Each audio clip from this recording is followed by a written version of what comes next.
What's going on, everybody? Sorry for the tardiness, guys. I'm running a little bit late. I had to finish up some stuff with work and had a couple phone calls to make, and here I am. I made it. I finally made it. Hope everyone's having a good day. Slays, how's it going? How's it going? Shaman, what's going on, brother? Marty in the house. Howdy, partner. Howdy to you also, sir. Howdy to you. So I've been chit-chatting with other YouTubers and stuff about the whole strange Enu thing. I know it's not Cronos related, but man, what a nightmare. That shit just burns me up. Just burns me up that that they rugged on everybody, man. So many people lost money again, time and time again. It keeps happening over and over and over. But what are you gonna do? It's DeFi. It's not gonna change anytime soon. So just got to be careful what projects we're all investing in, doing due diligence, and just making sure you feel comfortable jumping in on a project, because you never know which one's going to rug. All right, guys. Y'all give me 1 second, and I will be right back. I'm going to run grab my coffee real quick, and I shall return in a minute.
All right, I'm back. Sorry about the little delay there. Let's see here. Sid Rocks. What's up, brother? Thanks for joining, man. Thanks for joining. I haven't seen your name in here before, man. Are you new to the channel? I appreciate you being here, man. What up, Chromies? What's up, Racket Club? Man, I'm running late tonight, bro. I was working, ran late with work and doing some other stuff and discussing the whole strange Enu rug thing with some other YouTubers and some friends and stuff. What a nightmare, man. What a nightmare. I'm just tired of seeing the rug pulls, man. But it's DeFi. What are you going to do?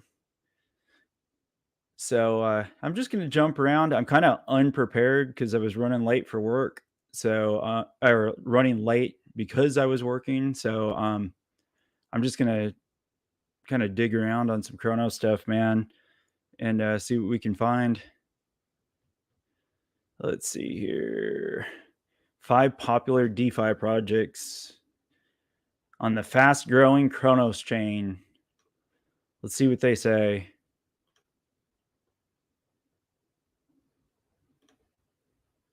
Oh, cool, man. Heck yeah, dude. Well, I appreciate you coming back, man. Appreciate it, brother. Big time. Yeah, I need to. I'm actually wanting to do a update video on WagMe. I might work on that later tonight or tomorrow and drop a new video on that. They got big plans, man. I think WagMe's gonna do really well. I really do.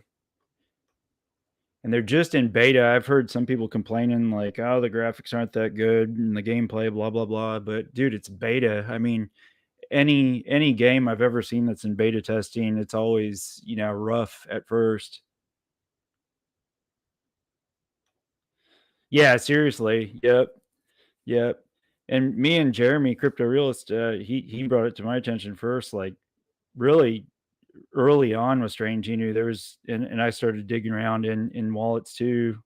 after he mentioned it. And there's just a lot of suspicious um, transactions happening that were all linked back to the dev wallet or the dev wallets.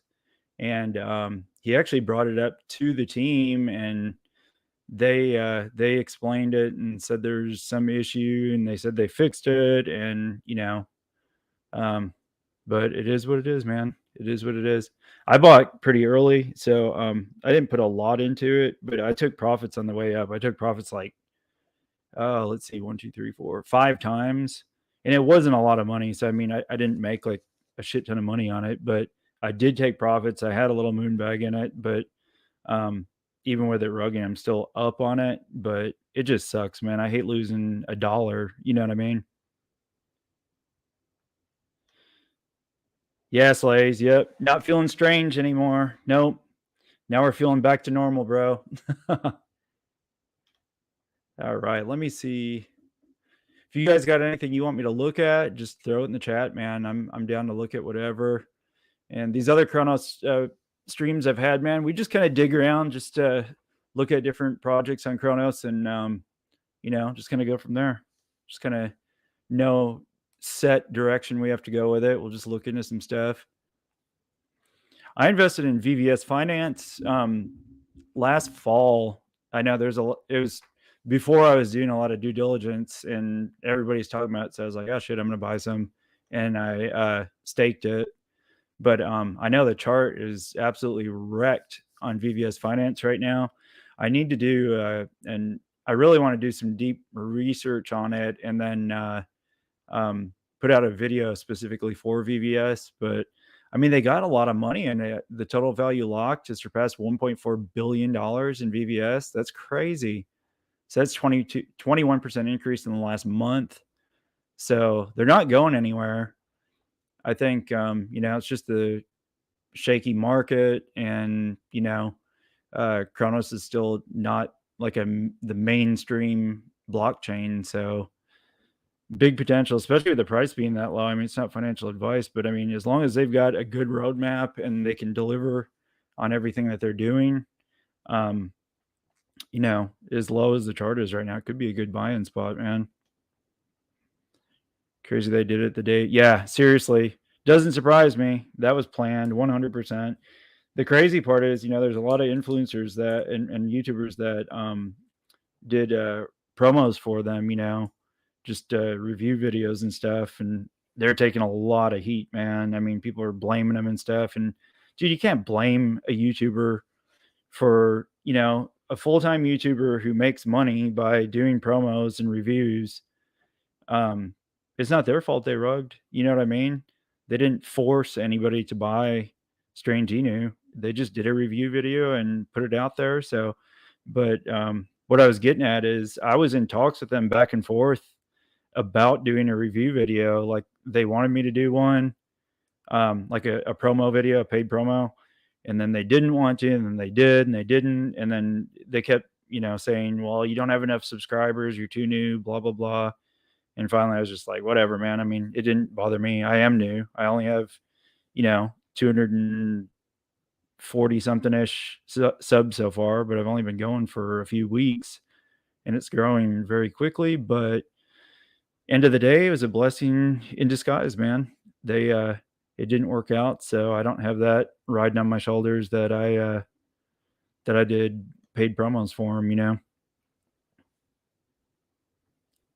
I wonder how the movie's going to be. Is anybody going to watch it?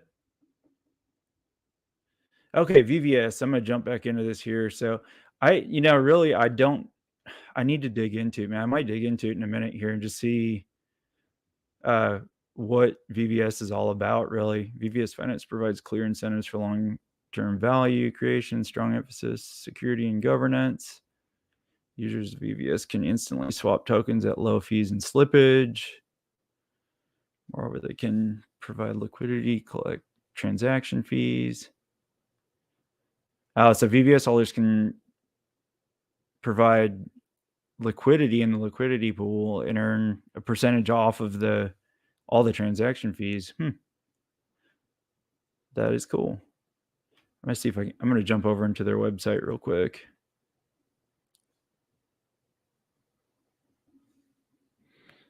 All right, let's see here. Dude, yeah, I feel you, Slays. Seriously, man. I am steering clear of that one. I know a lot of people are FOMOing that thing the past couple days, and I haven't even looked at the project. I'm like, nah, I'm good, man. I need to, let's see here.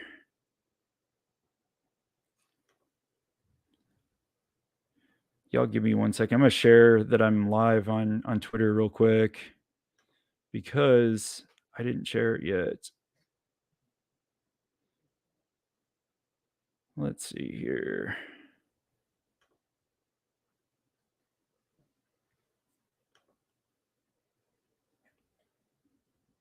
Oh, where is my stream here?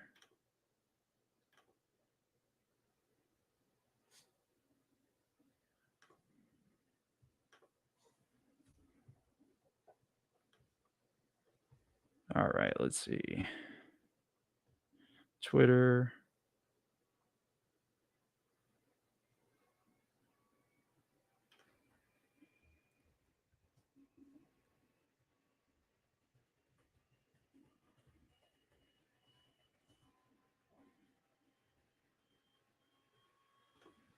All right, tweet sent.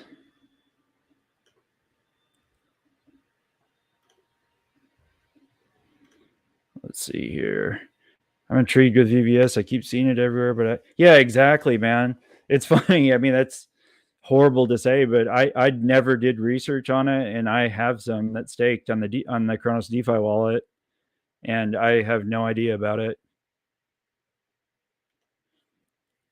A SHIB Star Wars token, come on. Yeah, exactly. I guarantee you, I put money on it right now, guys, that the next token that's going to come out that's going to be hyped up is a Thor token, because there's a Thor movie coming out in like, I think June or July, and that's going to be the next one. I bet somebody's going to come out with it, and it's going to start getting shilled the shit out of everywhere.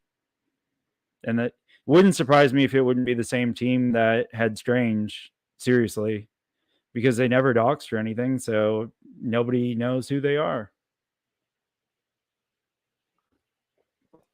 All right, I got to turn the light on here. I don't know who's all streaming. I was in Teddy's stream for a second, just showing support, but everybody's probably streaming right now. But I just pick a time and go for it, man. If it's during other streams, it is what it is. I'm just doing my thing, man. And then I go back either during the day or at night, and I'll rewatch live streams from, you know, like Rodney and stuff, people that I watch regularly. Okay, let's just look. We won't go too deep into it, but I just want to kind of check out what their main purpose is. So we aim to make DeFi simple, within reach of billions, low fees, fast transactions, and competitive earnings. Yield farming. We know they have yield farming. Clear incentives for all. Security and governance. Be a DeFi trader, be a liquidity provider, be a VVS miner. So actually, I think that's what I have. My VVS is, it's like a mine on the DeFi wallet.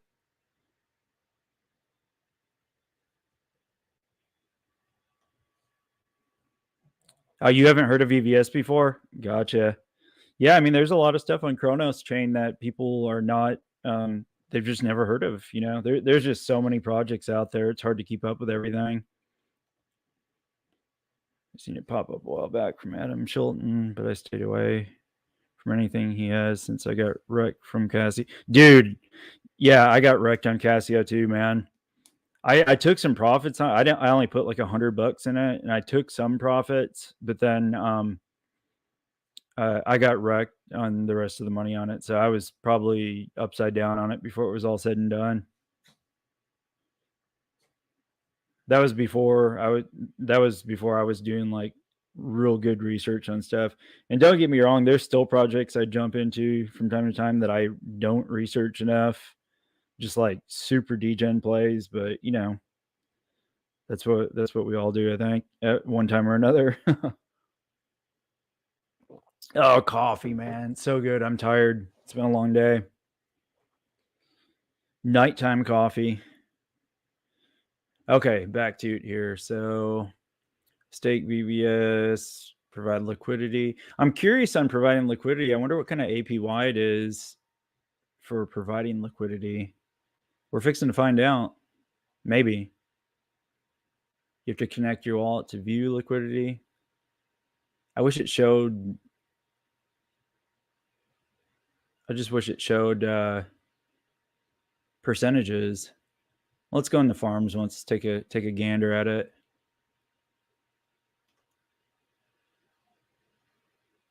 That's the one thing I've noticed about Cronos is a lot of their farming and staking and stuff. They do pay like pretty dang good APR, man. Crypto Smith in the house. What's up, brother? Thanks for joining, man. I don't know if you were waiting earlier. I had it set up to start streaming at 7 and I was running late, but I'm here, man. I'm here. Heard VVS is pretty good, but I never. Yeah, same. I've got it. I don't have a lot of it, but I've had it staked since like last fall. But I know the chart is like continuously ran down. But I've never, like, this is the first time I'm even looking on their website at their farming and staking pairs and all that. So we'll see what we find out. I won't even consider putting my money into a token that won't at least show their face and give a name. Yeah, a lot of people are that way. I look at it a little differently, and I mean, there's no wrong or right way in my opinion. But if a team's KYC'd, you know, where they have a KYC, if they're not doxed, they're not showing their faces. If they're KYC'd by like multiple or reputable companies, projects, you know, I may still get into it. I don't necessarily have to see their face as long as they have reputable KYCs. But if it's a long-term hold that I'm planning on, or even a midterm where I'm putting like a decent amount of money in it, I definitely feel more comfortable by seeing their face too, man. Because I mean, they shouldn't have any reason to be hiding their face. We went in full degen mode with Casio. That was the beginning of the end. Yeah, seriously, man, for real. Trying to improve my recording setup. Oh, cool. Yeah, it takes time, man. I haven't been doing this long, but I keep I've been watching other YouTube videos and stuff about recording content and stuff, and I'm learning more stuff every day, man. Might drop $100 on some random moon token as a gamble play, but yeah, same. That's exactly what I do. Legal Alien in the house. What's up, bro? How's she going, man? How's she hanging? Shriveled to the right or to the left? Crypto Realist, what's going on, brother? Thanks for stopping in, man. Hope everyone's having a great evening or morning or afternoon, wherever y'all are at. Thanks for stopping by, man. Appreciate y'all. Yeah, recording is more difficult than it looks. It is, man. The recording's not too terrible, but the editing, man, the editing can get super time consuming until you like get it down pat to how to do everything. Jeremy, Legal and Realist, yes, sir. How's everybody doing, man? Y'all have a good day today, man. Everybody surviving after the big Strange Inu debacle. So we're kind of just digging into VVS, man, because I've never dug much into it. I'm just kind of looking at farming, staking, what their overall purpose is for the project. So they got quite a few different pairs for farming. You can even pair Crow and Chib. It's not bad APRs, to be honest with you. I mean, damn, there's a bunch of them. Single VVS, that's 119.96% APR. That's APR, not APY. That's crazy, man. These are like really good APRs in some of these. Crow and Dark, 122. Crow and Sky, 207%. APR. I did not know that VVS had all this. This is crazy. Wow. Maybe something to piddle around with. What I've been doing lately, guys, like since I've been deep diving into Crow and I like the Cronos chain, I've been spending more money like in Cronos stuff, like long term, like stuff like this, man, like VVS. After I study it more, and seeing some of these APRs, I would rather take some of my extra money that I would put into some shit coin that I'll probably get rugged on anyway and put it into like a farming pair like this. You know what I mean? I think at the end of the day, I'll be way further ahead. Let's see what we got here.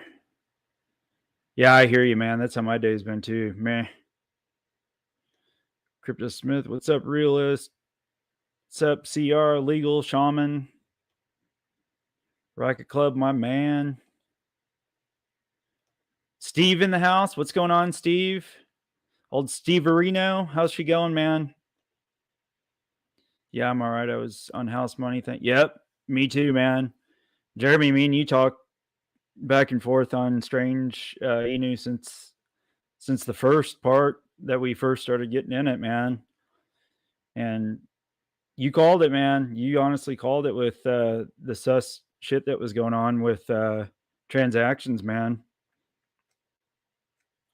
So I was bringing up VVS before APY out the ass, but that's shrinking too. Yeah, I'm sure it'll shrink. The more people that get in it, and the more popular Cronos gets, the more people are in it, it'll shrink. But dude, I mean, even at like the top one, Crow ETH pair, 18.58% APR. Dude, 18.5%, 58% APR for the year. That's a lot. That's a high percentage, man, in comparison to your traditional APR with like a bank or a CD or anything like that. You know what I mean? Rugs on there too, though. So watch out. Yeah, there's rugs everywhere, bro. Rugs everywhere, unfortunately.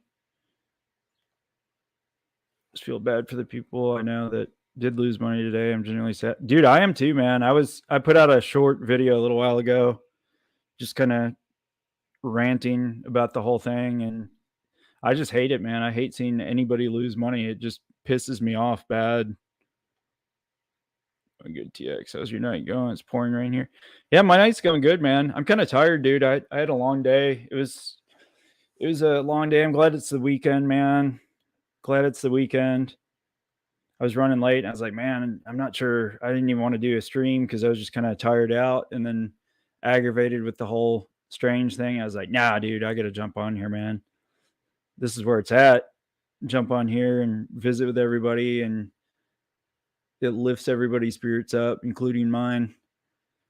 I didn't lose a lot of money in Strange, and it was house money because I did take profits multiple times, but it just sucks, man. Okay, so there's the farms. Let's go to the mines, check that out.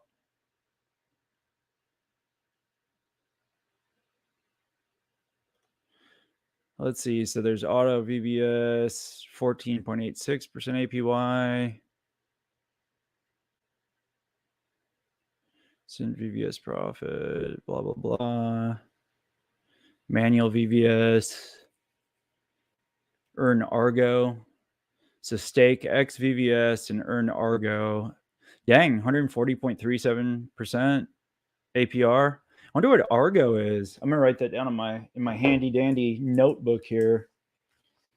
I've seen that name pop up, but I have no idea what Argo is. All right, let's see what else they got on here.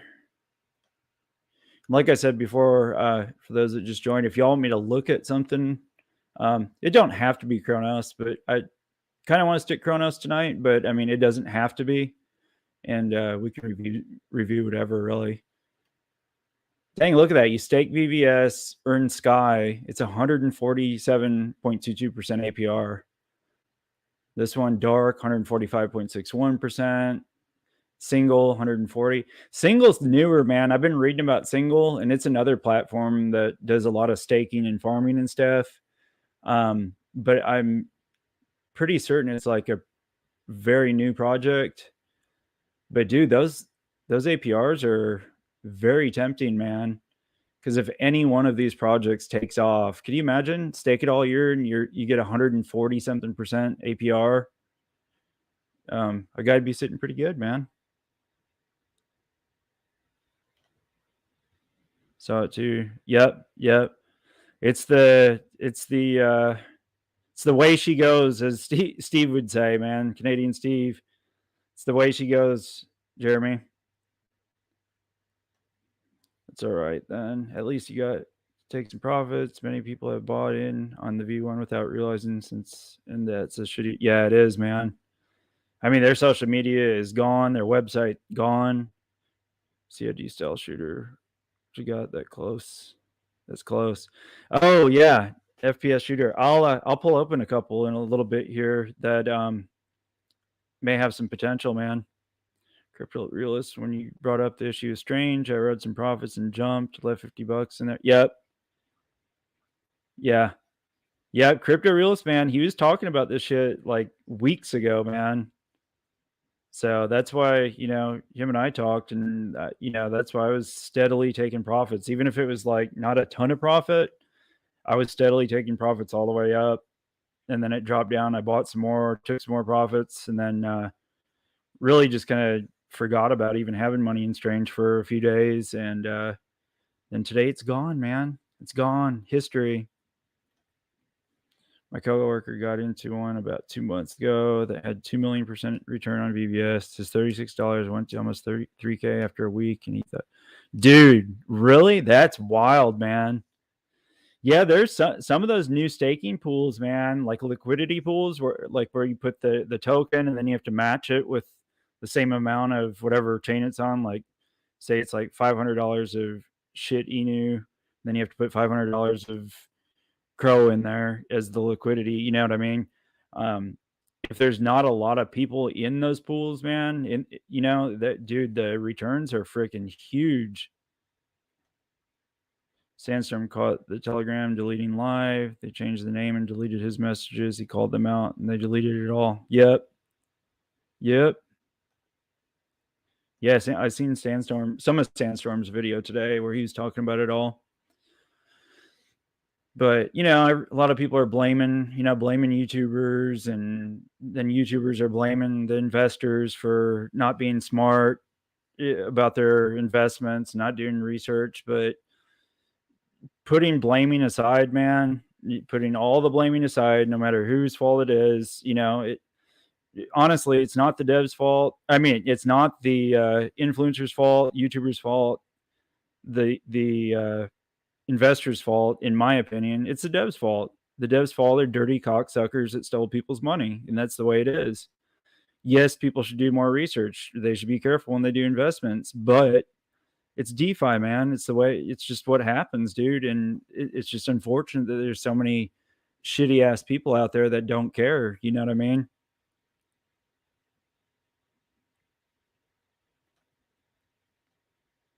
Cronado, yes, sir. Oh, I gotta change my name, dude. It says TX Tornado on here today. I gotta change it, man. I try and put it at Cronado during the Chrono streams at least.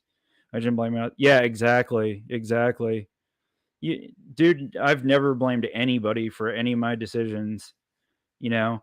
And even like, doing promo videos and stuff, YouTubers, full-time YouTubers, that's how they make money to survive. You know what I mean? They do promo videos and stuff. You can be selective on which ones you do, but at the end of the day, 99% chance that every YouTuber is going to do a promo for something that rugs sooner or later. And it's not the YouTuber's fault. I mean, they're making a living just like everybody else is. And it says at the beginning, this is a promo video, and every YouTuber puts it in their description, everyone that I know, and says it during the streams, this is not financial advice. You know what I mean? So you can't blame anybody for your decisions when you get burned out of your money. You just can't. All right, back to this. I'm getting heated again, man. I was pissed earlier. So VVS, so they have a lot of staking, a lot of farming options. Let's see, XVVS, stake VVS to get X. Okay, so that's most of those you have to have the XVVS. So that's where you go here, stake your VVS, and you receive XVVS tokens, and then you put it into the pools, in the mines or the farms. So got it under control here. I see what's going on. I want to do a promo for craft singles. Ain't no way they can rug, and everyone loves a grilled. Hell yeah, dude. I do a promo for craft singles every day of the week, man. It's not the YouTuber's fault. Strange was just the flavor of the week. That's it. Not for Diamond. Yep, exactly. I don't and the crazy part is though, like a few weeks from now, probably not even that long, it'll be forgotten about. It'll be on to the next one, and there'll be another one that rugs, and nobody will even remember this a few weeks from now. A prime example is I don't even remember which the last one was that rugged. That was like a big deal. I don't even remember which one it was. So, okay. I want to see what's IGO. Initial gem offerings. So this is like a join the rarest Cronos Pro. Oh, so this is like a launch pad. You didn't participate in the sale. That's interesting. So you get Wrap Crow, commit Wrap Crow tokens to the project. That's something to keep an eye on. So Argo obviously did their IGO on here. That's pretty interesting. I wonder which other ones have been on here. Versa Games, huh? That's interesting. I've never heard of it. Yeah, see, single finance. They did theirs on here. So you can buy Crow, turn it into Wrapped Crow, and then you can connect your wallet and commit a certain amount of Wrapped Crow on these launches, on these startups. So single finance. Versa Games, huh? Got to write her down, guys. I'm going to check in old Versa Games. Versa Games. All right. I want to see, I'm going to go back to the main page though. I want to see what their main focus is for VVS. Trading battle, docs. Let's look at documents maybe. I don't want to read through all the white paper, but it's the simplest DeFi venue for everyone. New models for individual financial. Deep design background, a team of humble farmers got together. So this is telling the story of it. The core product features Bling Swap supported tokens at low fees, crystal farms, glitter mines to receive even more VVS, initial gem. So that's VVS, that's their main focus, is swapping at low fees, farming mines, and these IGO startups. Interesting. But I mean, they have over like almost $1.5 billion in total value locked. So that's encouraging for the longevity of the company. Shaman, I personally blame Legal Alien for my financial mishaps. I'm sure his ears ring a lot. Oh, Shift. Yeah. What was the deal with Shift? Was that like a rug or was that a hack? I never looked into it. I just heard about it because I heard they're relaunching, like, I don't know, this week or next week or something, in the next week or two. Elephant Money, last rug. Elephant Money? I've never even heard of it. Ape5, how's it going, bro? Thanks for joining, man. Thanks for joining. Y'all hit the like and subscribe if you don't mind. Turn the notifications on so you can be alerted when I've got more streams going, whether it's Cronos or blockchain gaming or AMAs or even, review videos and stuff like that. Oh shit, time for the next Morpheus Enu Degen on the VVS Crow side. For real, right? By the way, legal. My WAGMI is down. Yes, mine is too. I believe in WAGMI though, guys. I mean, I'm deep into blockchain gaming. I'm not a gamer, but I just see the potential in blockchain gaming. So what they're building, man, as long as they deliver, dude, I think if people can just, I don't want to say diamond hand it, because diamond handing is not really ideal for most projects, but if you can just have a trading plan to, put some money in there and just kind of forget about it for a while, I think there's like a pretty high chance to be rewarded off of that, man. All right, let's see here. So we kind of got it figured out with I'm gonna do a video, guys. I'm gonna do one the next day or two on VVS and kind of do a deeper dive into it, because I don't want to go through all this shit on the stream right now. But it's interesting. It's interesting. What is that? Trading battle? Christmas, what the hell? Think they need to update their stuff, guys. Christmas, really? I guess it was just the last one. I don't know what that is. The old marketing team needs to work on some updates on the old website, apparently.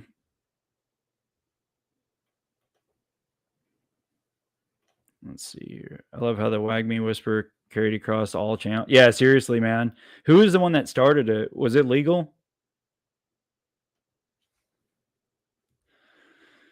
Okay, VVS. Let me jump back in that 5 popular DeFi projects. I put that video out the other day with that exploit with Mad Meerkat Finance, man. They got a little over $2 million diverted from Mad Meerkat Finance, man. That was crazy.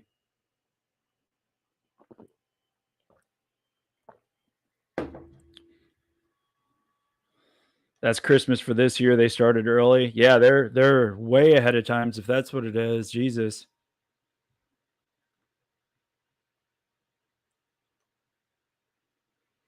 Okay, so VVS is the first on this list. Oh, look at that. Mad Meerkat Finance on there, guys. I overall think that Mad Meerkat, I don't know why particularly that one 100% in my mind, but I mean, I just think that it's going to do really well. I really do.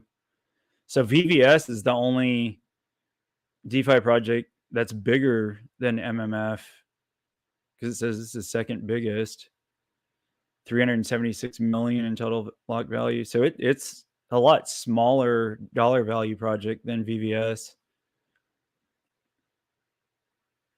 But I believe in Mad Meerkat Finance. I think it's going to do good. I'll jump back on there because not everybody's probably seen Mad Meerkat Finance.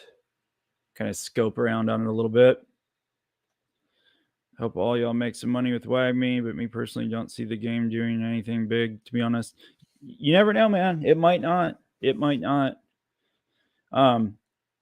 If you start digging around into blockchain gaming and start following like big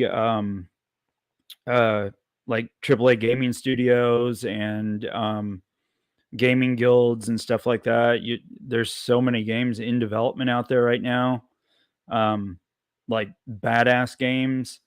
They're just they really have to be precise on delivering, because if they don't deliver and they don't do what they say they're going to do, there's some other projects that are in development out there that most people around in our circle don't know about. They'll get wrecked. Somebody else will steal the spotlight and it'll be all she wrote, man. But so far so good with them, man. The thing Racket Club that makes me bullish on it is just the studying I've been doing on the focus on blockchain gaming. I mean, I can't remember what the stats were that I talked about on a couple of videos. Like billions of dollars has been funneled into investments in blockchain gaming in the first quarter of this year alone. I think it was like 51% of crypto was focused on blockchain gaming this year. So it's just crazy numbers. So by the statistics, it could do really well. I think it can either way. Yeah. And honestly, Shaman, from where it's at right now, even if that shit doubles, that's double our money. If that's all it does and I double my money, cool, man. Take my money and I'm out. Adios. I wish WAGME would do like staking on like Brew Labs or something, like some of these other projects are, for the people that are planning on holding for a while. I'd stake the shit out of it on there, on it in like a farm or something. Oh, cool. Crash Dave. Yes, sir. I will. Give me 1 second here. The devs need to follow through hard, which they seem to be doing. Yeah, they're doing good so far. And as long as they don't start over promising and under delivering, and I get it because it's a beta, so all the graphics and stuff aren't great right now, but you know, it'll all, like, week by week, I guarantee it's going to get better and better. Working out all the bugs and flaws and stuff. Yeah, if you really follow Acme devs and what they're doing, you can't be anything but bullish. They're building a franchise and know what they. Yeah, see, that's the main reason that I believe in WAGME. It's not necessarily off of WAGME Defense game. They're building a gaming platform. So, like, there's going to be multiple games that they develop and launch. So, look at Gala Games, for instance. I mean, that thing is super undervalued right now. I've been loading up on Gala Games, which they have 10 games that are in production right now. 10 games, including a game for The Walking Dead that they have a partnership with, so they're legally allowed to do. So if WAGME, and I mean, there's Gala's going to explode, man, and it's only like 14 cents right now per token. But if WAGME builds like Gala does and has multiple games in different genres of gaming and they're badass, dude, it could be a multi-billion-dollar company. It really could. It may not, but it could. It's worth the risk for me to have at least a little bit of money in it and see what happens. Miss NFT Queen, how's it going? Thanks for stopping in. I appreciate it. We're just kind of going over some Chrono stuff and bitching about Strange Enu and talking about WAGME, a little bit of everything. Just kind of shooting the breeze, man. Shooting the breeze. Oh, Dave, I'm going to send you an invite real quick. Hold on 1 sec. Copy. Y'all give me 1 second.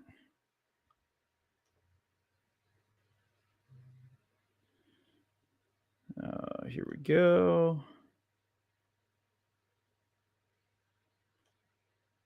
Crash Dave.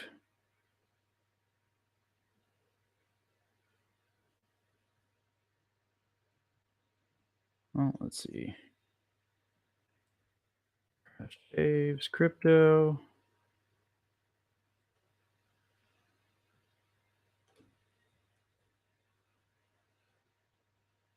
All right, Dave. The link is sent, sir.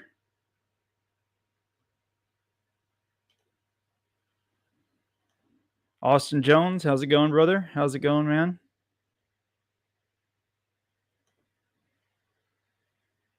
Hello, Queen. My investment into the Genesis game is with the NFTs. My investment into WAGME as a whole is more bullish than the game, considering what they're doing now. The futures, yeah, exactly. I've got one NFT and I have zero plans on selling it. And the tokens that I have zero plans on selling it anytime soon. To me, that's like, and games take a while to develop, man. For them to even be saying that they're going to have this game finished by like July-ish, I mean, there's a lot of projects out there that are taking years to develop, especially like AAA gaming, you know what I mean? Like super detailed, like first person shooters and stuff. So, I mean, WAGME could be like a couple year hold to see what happens. Got to wear shades, crypto realist. All right, let me throw my headphones on.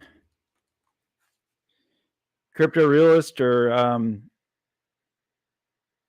legal or anybody, if y'all want to join the stream, I can send a link. Just let me know in the chat. I can send you a link.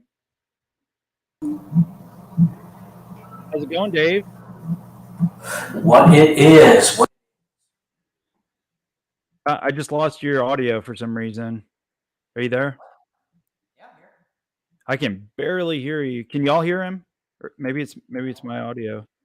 I had to adjust it for the video I made earlier, so let me see. It sounded good at first, and then it like cut out. So I don't know if it's me or if it's you.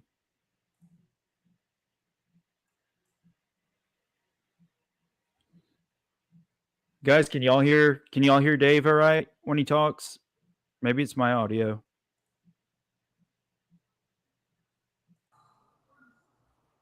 How's that? There you go. There you go. Now we're talking. I had to switch everything around. When I go live, I have to set it up a certain way. And when I'm recording videos, it's a completely different setup. So I've got to switch back and forth. Yeah. Yep. Yeah, Slays, NFT is a no-brainer. It really is, man.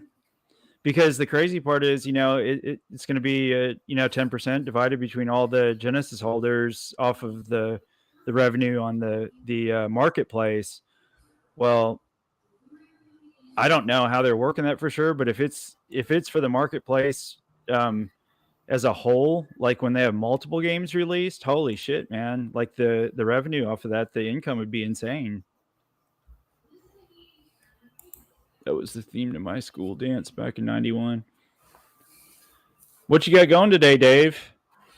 Oh, nothing. Just getting wrecked, and my butt hurts now a little bit. But hey, right? So bright, got to wear shades. Hell yeah. I hope so. I figure worst case, Scott and Ryan, then we'll buy enough in purchases to. Yeah, for real, right? Yeah, I kind of think that from now on, I said it in the video I made earlier, the big, long red candles are now shit sticks. Yeah, that's hilarious, dude. I commented on your video. Dave did a little review video, guys. Go check it out on the strange Inu rug pull. It was pretty funny. He called the rug pull red candle a shit stick. So I think that's kind of catchy. The old shit stick. So I'm just kind of looking through stuff. We were looking through VVS Finance, kind of checking out what they're all about. And man, they got some really good APR on in their farms and stuff, man. It's crazy. Oh yeah, I've staked in VBS now off and on for the better part of 6 to 8 months. Really? Yeah, but the thing is that the coin, if you pull the chart up for VBS, I don't know if you can pull it up from there. If you zoom out to what is it? See, it only shows the chart at like 6 months, but you can pull it up on Dex Tools under the Cronos chain, and you zoom out to over a year in that ago. Yeah. It was like $30-$40 a token. Yeah, VVS is wrecked from where it was. So it looks horrible. But man, there's like almost $1.5 billion that's locked, total value locked in it, man. And and the market sucks. So as low as it is, I mean, yeah, and with all the APR that you can get on staking and farming and everything, I mean, it seems like a fair play to me. Yeah, the same with Tonic. Tonic is another one that's down. Yeah, I've heard a lot of people talk about Tonic and ripping on them because they're down so much, but I don't know anything about Tonic. Is that kind of the same thing? They have farming, staking. Oh, well, you can get Tonic from it's another finance. It's Tonic. Let me see if I can pull it up here. I just don't have all the attachments for Cronos on my laptop. I could look at it from my phone, no problem, but is Crash Dave Fiverr? Nope, Crash Dave is not Fiverr. No. All the Crodicks talk and popping so many cherries because all the red. Man, more and more people every time I stream, I swear to God, Crodicks gets brought up, and more Crodicks are being bought every day. I need to reach back out to the devs because they at least need to come on the show and oh God, yeah, have a chat, man. I've been chilling not shilling, just talking about it. I guess you could call it shilling, but there's been a shit ton of people buying Crodicks, man. For a month or two, I day traded VVS. It is quite a swinger daily. Huh. Very interesting, Steve. That's cool. Yeah, I do my VBS. I'll throw in, I don't know, a little bit, usually maybe 40, $50 at a time. Yeah. And what I do is I just let it ride out there. And then I use the VVS, I convert it into crow and then stake the crow. Mm-hmm. Got you, man. Let's see. Hold on 1 second. I got to check a message. Because right now, what the prices crow are, you can, to convert it into the liquidity pool and stake the VBS crow wrapped coin, cost you about $1.50. And then when you unstake it, it takes another crow, and then you can convert it for like 2. So for like 6 crow, you can end up with 150. Oh, gotcha. Huh. So yeah, it's a no-brainer, and you can still stake crow and make more. So I'm like double dipping. I'm using some of my staked crow to get VVS to convert to restake in crow, and I just rinse and repeat that. Gotcha. Makes sense. Ricky, how's it going, brother? Thanks for joining, man. I appreciate you being here. We're just kind of shooting the breeze and looking at some different Cronos stuff, man. Trying to do a couple live streams a week, at least covering, just anything Cronos. So, but yeah, Crow, obviously you like Crow. I love the Cronos chain and think it has a super bright future, man. I really do. Miss NFT Queen, Drunk Dave. Not yet. This is Coke Zero, okay? I'm not drinking yet. Same age then. That's hilarious. Drunk Dave. That's tomorrow night when I do Shitcoin Saturday. Right. Oh, I was going to ask you, what time are you going to do that at? Probably about 9. 9 p.m.? Yeah. Okay. That seems to be a pretty open slot. Yeah, lately, it doesn't seem like there's a lot of people that stream later on Saturday night. So that seems like a really good time. I thought so. Yeah, absolutely. Eric C. in the house. How's it going, bud? Appreciate you stopping in, man. We're just kind of piddling around looking at Cronos stuff, man. Yeah, Shaman says Coke Zero and... Nothing. Not yet. Yeah. Actually... Yet is the key word. It's 8:30 and I'm still drinking coffee, man. I'm going to go refill my cup real quick. You can man the ship for a minute, Dave. I'll be right back. All right. Sounds like a winner. So what's everybody want to talk about? Let me pull up the chat here real quick. Where is it? There it is.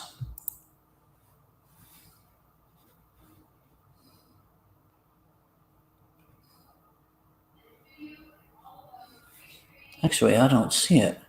Huh. Up there, StreamYard. Duh. All right, we're talking about Coke Zero and nobody said anything. So I can't talk about anything unless you guys tell me to talk about something or ask me something. And then I'll give you my opinion, sober opinion. It may change when I'm drunk. Don't hold me to it.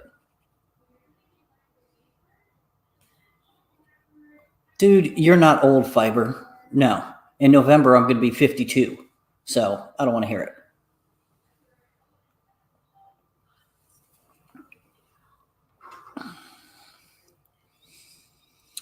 What up, Eric?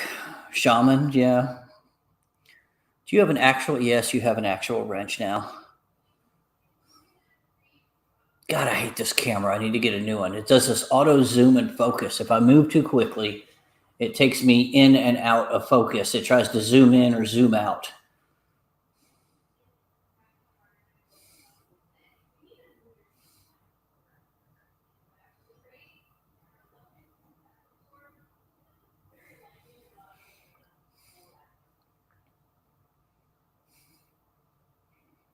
All right, what was everybody asking about when I was jumping in here?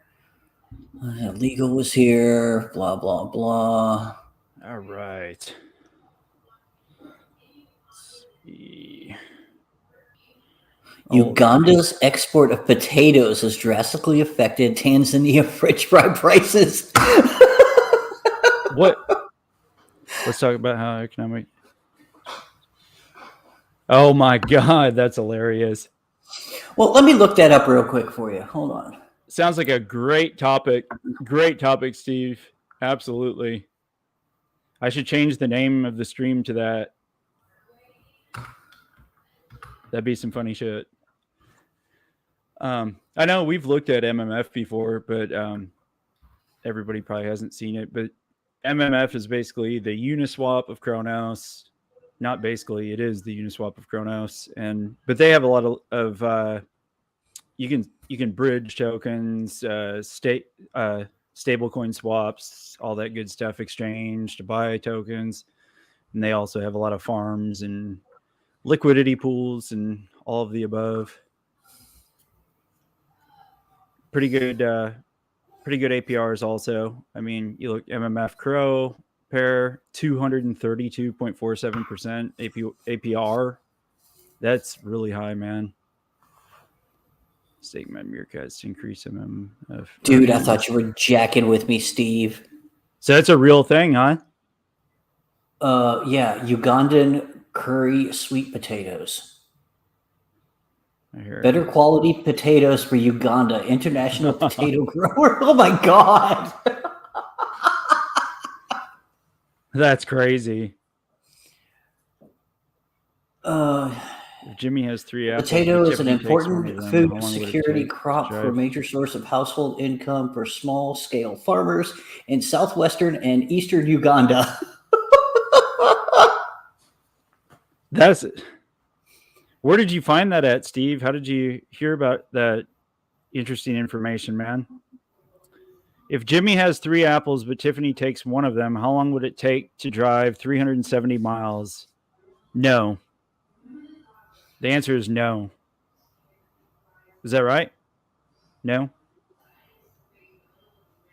16 turkeys showing. That's an easy one. Damn it. I thought it was no. Well, it depends on how long it takes Jimmy to beat Tiffany for taking 1 of them to begin with. Oh, you know what? I do know the answer to that. If Jimmy has 3 apples, but Tiffany takes 1 of them, how long will it take to drive 370 miles? It will take 1 Crodick. Why would I lie about potatoes? Potatoes are awesome, man. I love potatoes. I love French fries. You would lie about potatoes because Canadians like mayo on everything. Hey, I like mayo on stuff too, man. I don't like Miracle Whip. I love mayo, though. I hate Miracle Whip. I just hate it. I despise it. Dude, I hate mayo and I like Miracle Whip. So a lot of people do, man. Steve's a mayo guy. I guarantee it. Steve, are you a mayo guy, dude? Gotta be. I like sweet potatoes. Dude, I had sweet potatoes last week. I bought at Sprouts. It's like a health food type organic grocery store. They had white sweet potatoes. Never had a white sweet potato before, man. Just hey, I got to stop this broadcast for a second to give this to Fiverr. Racket Club hates mayo too. Yeah, it's so weird, Racket Club. It's either one or the other. Like people either love mayo and hate Miracle Whip or the other way around. There's no like both of them. Nah, Ricky, me and Cronado over here are both from Texas. Yep. Steve's the one that's in Canada. There's no difference in mayo and Miracle Whip. Come on yes, now, there Miss is. NFT Queen. Come on now. Come on now. 1 Crodick is like a cheating answer. No matter the question, that's the correct. Yeah, exactly. Yep. Canada, eh? I've got family in Wisconsin. It's close to Canada. They have a pretty thick accent up there, too, in Wisconsin. Canadians dip their fries in gravy, and us Americans dip in ketchup. That is true, isn't it? I think I've heard that before. Yeah, Ricky, mayo, man, for sure. Hey, legal. The answer to that is a Crodick. I need it for my 2. No, I use both, though. Miracle Whip. Wow. Wow. Trying to think of ways to make that 1K push. Legal, do a giveaway, dude. He is. He is? Yeah, he's giving away an NFT. Oh, is he? Yeah, he's giving away his Pink Lady NFT. Oh, I remember that. I forgot that was legal. He needs to advertise it more and tweet it out there a little bit more. Advertise it, legal, and tag everybody on it, bro. Tag like all the influencers or all the YouTubers that you're friends with. Tag me on it. I'll share the shit out of it, dude. We'll get you there, man. We'll get you there. Speaking of subscribers, if y'all are in here, please hit the like and subscribe button, man. I would truly appreciate it. My channel's been growing very quickly quicker than I thought it would. And it's been a humbling experience so far. And I appreciate everybody that's been here and supporting me, man. Can't wait to see where this is like 6 months from now. I just can't wait. I can't wait. Me and Racket Club were talking about it in DMs on Twitter last night, man. It's exciting. I can't wait to see what happens. Tuna and mayo. Mayo and sriracha is great dip for fry. Dude, it actually is. Mayo and sriracha is great for fries. It really is. Mayo. I like mayo and hate salad dressing or whatever they call it. Mustard is the way to go. I like mustard, but not too much. Like in Texas, Whataburger is like the shit in Texas. I guess it's whoever you ask, but I'm gonna commit sacrilege right here. I do not like Whataburger that much. Really? I'll eat it. I don't love it, but I like it. But man, if you get mustard on their Whataburger, like the number one, you can either get mustard or mayo. I mean, you can get whatever you want, but it generally comes with mustard. And that fucker is like drenched in yellow mustard. I can't eat it, man. It's just way too much. Way too much. Just a little yellow mustard and then mayo on it. We're good. I had, I don't know if you have it up there in the Dallas area, but we've got a little, I'll call it a mom and pop burger shop down here in the Central Texas area. It's called Shortstop. Oh, really? Greasy, greasy flame broiled burgers. Yum. Oh, had one for lunch today. That sounds really good. That sounds real good. Also makes mayo, don't they? I think they do. Don't hold me to that. I guess we could search it.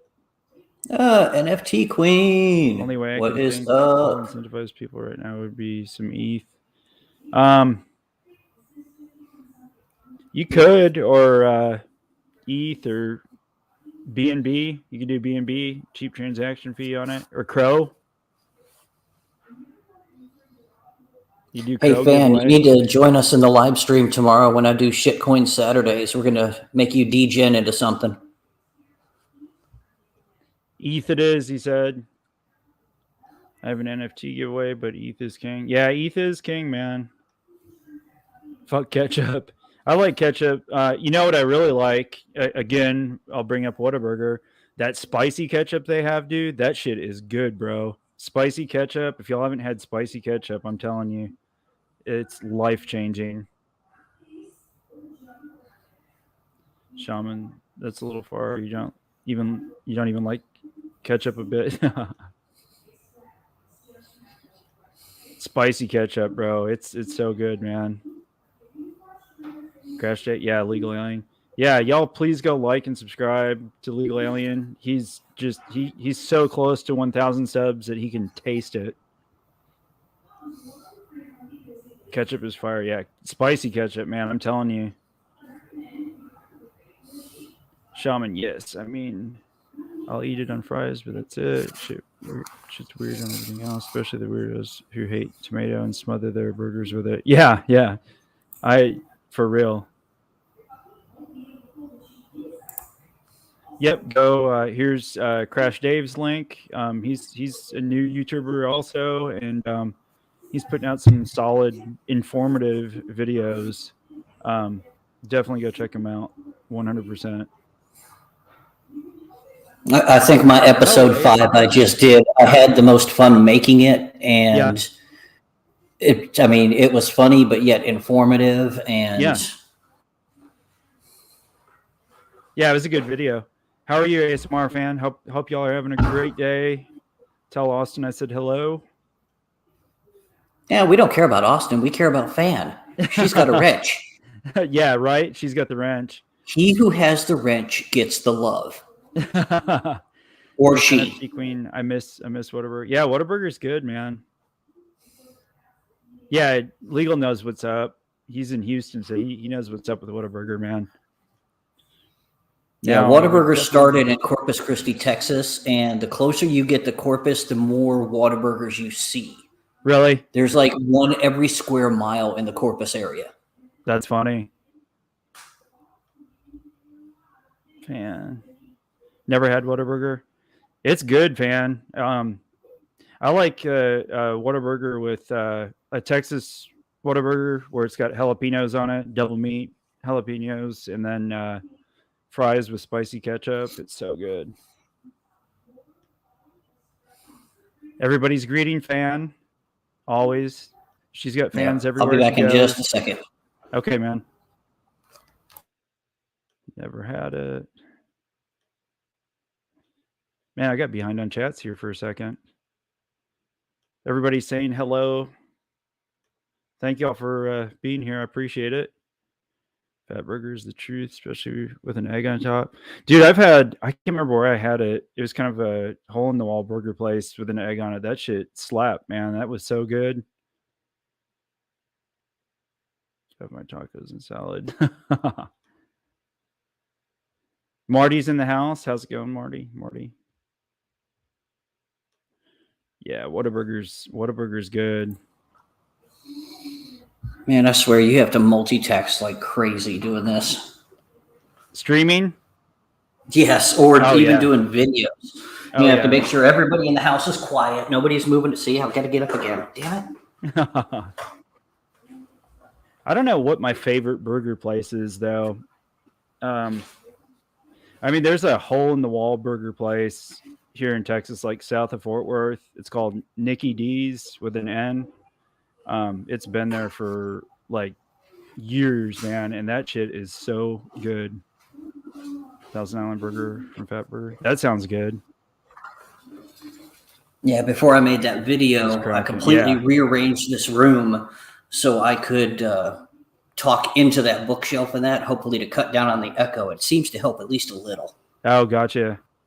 I was in the background for the Terra AMA, but you know, that dev team puts me to sleep. I've got to watch that Terra AMA. I was working. I was just super busy and couldn't catch it. But I'm gonna watch it tonight. See what the updates are. Play the Pump It Up song. Got Cedar Point had a ghost pepper. Damn, ghost pepper burger. Woo, I bet that thing would be hot. I like spicy food though. I love it. I could eat spicy food every day. Brought the energy with the questions, but the doctors though, they're a little relaxed, little somber. Ketchup on anything ever since I was a kid. Only tomatoes type of stuff, sauces, and small bit of chili. I hated ketchup and tomatoes when I was a kid. Not like it now. Met a hype doctor before. Yeah, that's true, man. I don't think I've ever met a doctor that's been like super energetic and just, you know, on Texas toast with grilled. Oh man, that sounds good. Dude, I'm getting so hungry now. So don't you know, pump it up. Don't you know, pump it up. You got to pump it up. Don't you know, pump it up. You got to. So apparently they needed that for the doctors on the AMA. Were they a little sleepy? What's up, Waddy? How's it going, bro? What's your take on Crow advertisement? They spend money like there's no... Dude, I was just reading about it last night, man, in an article that came out recently. Yeah, dude, their marketing budget is huge, and they have spent a shit ton of money in marketing. I think it's smart. That's just me. I think it's smart. I mean, putting Crow and Crypto.com in front of everybody's eyes. Griff's and Mesquite, is it good? I go to Mesquite sometimes. I'll have to remember that. Griff's and Mesquite. Smash Burger, hands down, best burger and fries. Really? There's a Smash Burger not far from here. I should go try it out. Yeah, I wasn't gonna get him a strike, dude. I was watching the timer. Heard of Carolina Reaper jerky from Amazon. It's so good. Carolina Reaper jerky, huh? Wow, that sounds good. Oh my god, that sounds painful.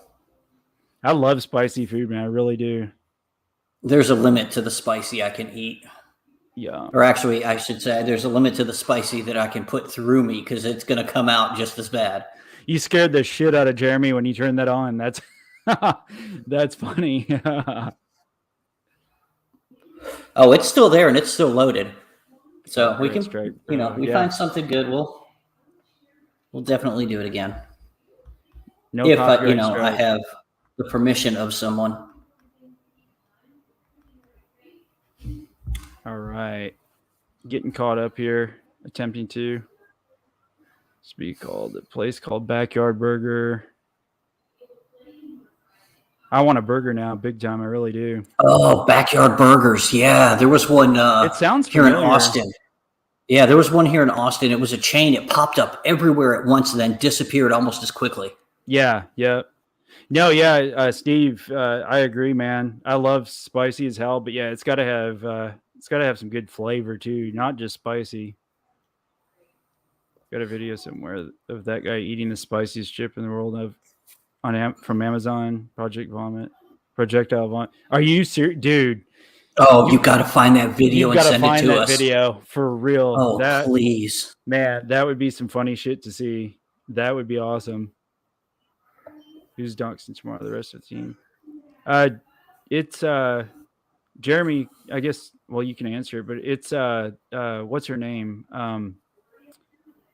Like the lady that's drawing the NFTs and stuff. I can't remember her name now. I don't think it's anybody else. It's just her, isn't it, Jeremy? Jeremy. I'm glad you brought that up, though, ASMR fan, because I want to watch that AMA. In the background, it was fast listening since I was working on something. Boom! Perfect, man. Perfect. Oh, nice, Waddy. Who's the AMA with? If you're still in here.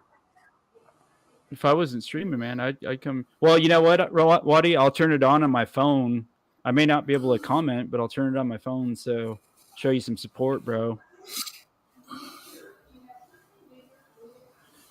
Dude, we're going down a whole different rabbit hole talking about food and stuff and saying Vegas. Dude, there's a place in Vegas. There's several of them there. It's called Hash House A Go-Go. Fan in Austin probably have heard of it because I think they go to Vegas but Hash House A Go-Go, that shit is amazing. They have some like really creative, like artsy kind of food, but dude, the chicken and waffles at Hash House A Go-Go, man, you'll cry. It's so good. Hey, speaking of us eating and putting things in our mouth, why don't you pull up the screen to Crodicks? Oh, we can pull Crodicks open. Yep. Panda Project. Oh, Panda Project? Really? The one that Teddy was talking about? That's the one with the nodes? You can you have to buy it on LBank, then transfer, and you can get a node running. Fiber, you talking about Hash House A Go-Go? Yeah, dude, that place is amazing, man.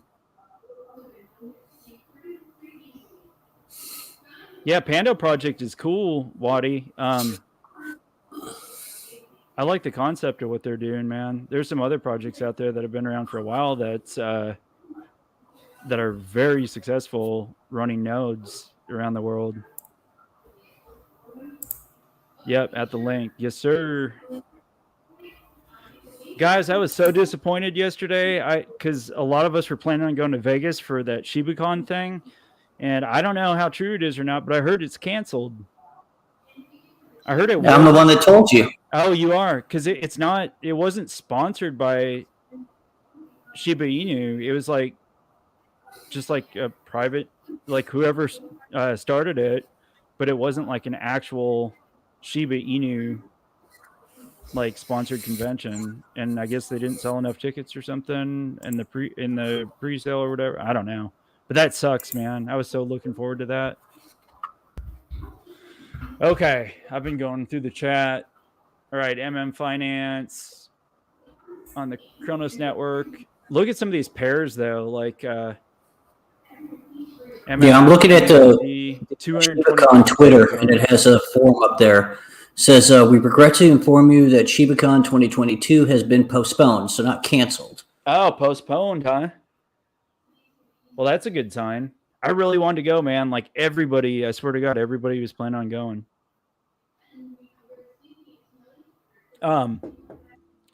Yeah, these APRs are huge though. MMF and USDT, 241% APR. There's over 10.5 million in liquidity.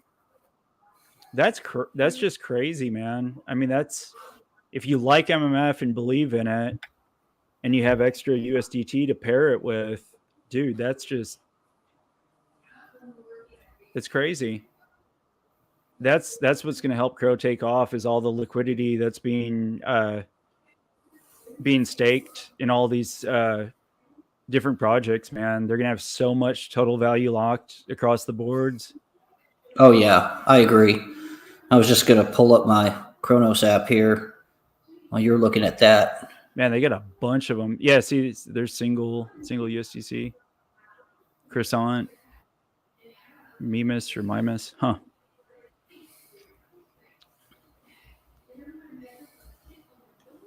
They're changing the format to do it as a crypto convention rather than just. Oh, are they really? That's even better then. That's even better. Dude, that's going to be badass, man. I can't wait. I'm going 100% for sure. Wahlburger. Dude, I haven't ate there, but I've always wanted to. I haven't been to Vegas in a few years, man. I used to go all the time. But when I go there for that convention or whatever, I will definitely go to Wahlburger because I heard it's really good. Okay, let's see here. So if you guys are firm believers in like MMF on Cronos or, just Cronos in general, Finance has some really good farming and staking options. And then that other one that we were on too, VVS, also very good percentage APR. I want to see what the third one is on their list. Guys, I appreciate everybody being here, man. I was tired earlier. I was sleepy. I worked all day, and then I was pissed off about Strange Inu. And then I'm just glad I didn't put a bunch in. Me too, man. Oh, Tectonic. You were talking about Tectonic. That's the third one on this list. They have over 312 million in total value locked. Their objective is to become a cross-chain money market for earning passive yield and accessing instant-backed loans. Asset holders can begin generating passive yield, which can be accessed immediately. To acquire instant loan. So you can put your crypto into the platform and actually take out a loan against your crypto. From what I'm reading into, I've never read into Tectonic. There's a lot of projects they're starting to do that in different blockchains where you can actually take a loan against your crypto, which is pretty cool. I mean, I haven't dug deep into the loans, but I mean, especially if you hit a big ass win and you had a shit ton of money in crypto and you put it in something stable or halfway stable that you believe in, dude, you could take out a loan against it for whatever. You never have to worry about banks or nothing. Yeah, that's true. Borrowing. I wish Dex Tools would hurry up and fix that the way they're doing the zeros. I hate it. I know. Passive income, crypto assets deposited into Tectonic earn attractive APYs. Instant liquidity. Get an instant loan to unlock liquidity from idle crypto assets. Seems pretty smart what they're doing. Let's enter the app. Let's take a look at it.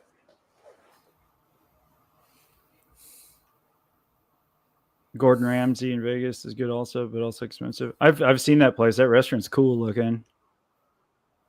Come on, baby. She's still loading. Yeah, the staking on Tectonic wasn't that great. It wasn't bad, but compared to some of the other smaller ones. Can I get a loan of crypto and then loan out that crypto? Dude, anything's probably possible. It is DeFi. Yeah, seriously. I keep hearing people talking about doing crypto loans, though, man. Like, that's pretty crazy. I'm being a degen right now. I'm looking up live new pairs on the BNB chain. Oh, God. I'm done with live new pairs for today anyway because of Strange. I'm just like, I'm over it. No, I get you. I just like looking in here. Oh, yeah. I always dig around in it and just see what's going on. It's Tectonic. So APY.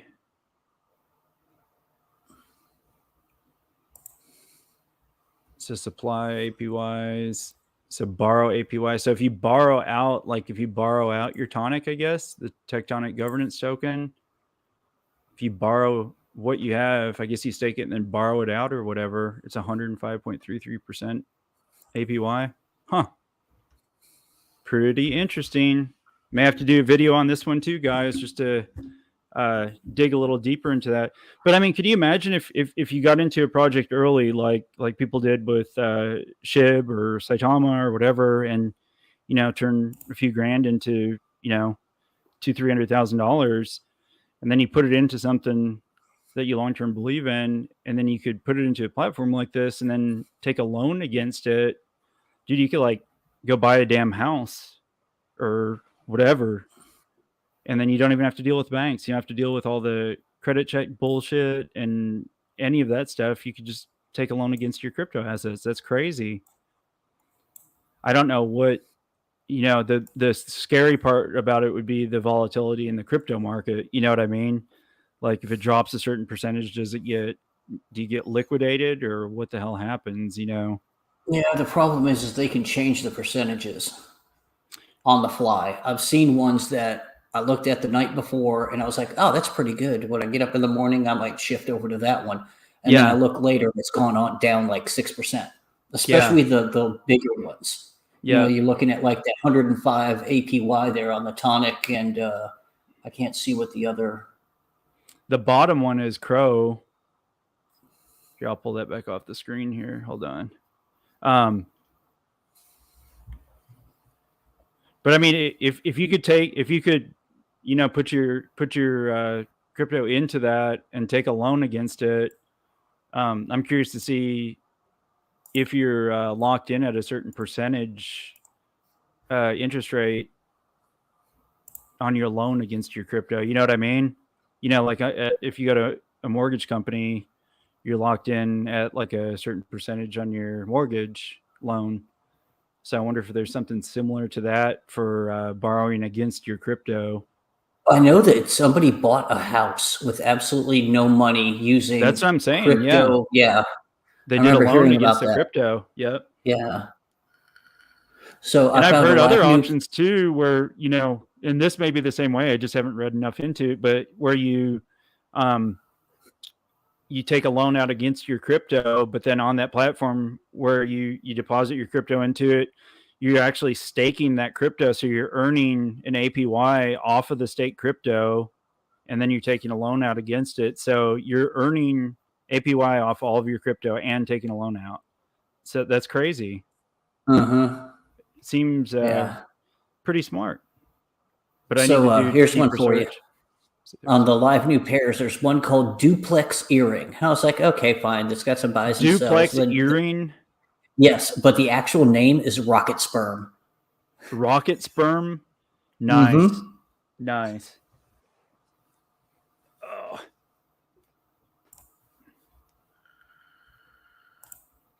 Okay, live new pairs is just fun to look at. I don't know. Oh, yeah. Dashboard, tonic. So these are some of these these are like top projects on Cronos, and I definitely want to do deeper dives into all 3 of them that I've looked at so far, and just put out a video kind of covering all the main points of them and everything. Okay, so we got VBS, MMF, Tectonic. Oh, Ebisus Bay. So Ebisus Bay is it's a NFT marketplace. I've been on here several times. NFT marketplace for Cronos. Do I have? Oh no, I don't have to connect my wallet. So I'm wondering if there's staking options and stuff like that on there. This one just dropped their initial NFT series. It's like a treasure chest you have to purchase. You have to hold that initial one to be able to buy like the next NFT, which will be like a character or whatever. It was actually, I thought it was pretty interesting. I don't really want to watch the video. This crates come in 3 rarities: the good, the bad, and the ugly. That's awesome. Good, bad, and ugly. But this game actually, Crowboy is going to be, I believe it's going to be like a first-person shooter,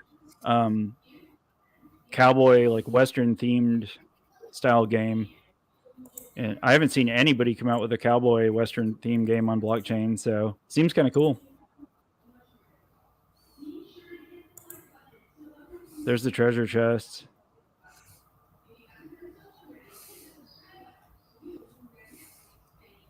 Can I get a loan?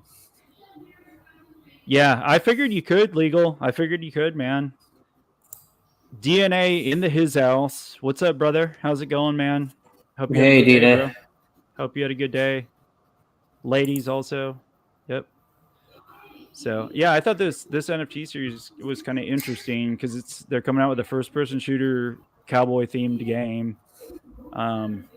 Let's see, mint price for is 640. See, I missed the whitelist by 1 person. I found it just randomly searching through Cronos the other day, and I jumped in their Discord, and I literally missed getting the whitelist by 1 fucking person. So I could have got it for 490, and now the mint price is 640. So, but we'll see. I'm gonna see if they end up on the marketplace, if they hold their value or whatever. But it's kind of interesting. I'm kind of digging it. I want to look into it a little bit further.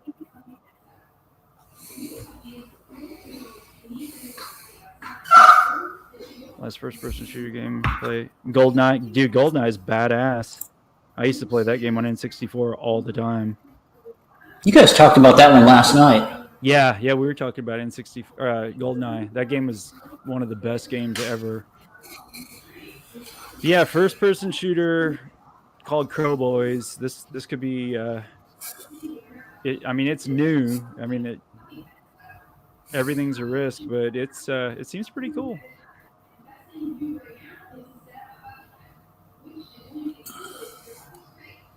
Crowboys, the future is wild.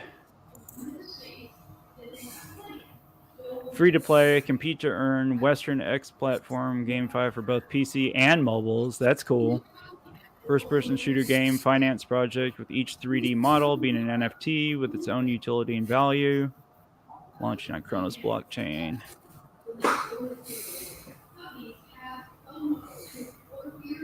Yeah, the Genesis crates. You have to have a crate to be able to get future NFTs. There's the team. They're not all doxed, but like the CEO's doxed, marketing manager's doxed. So at least the CEO's doxed, which is cool.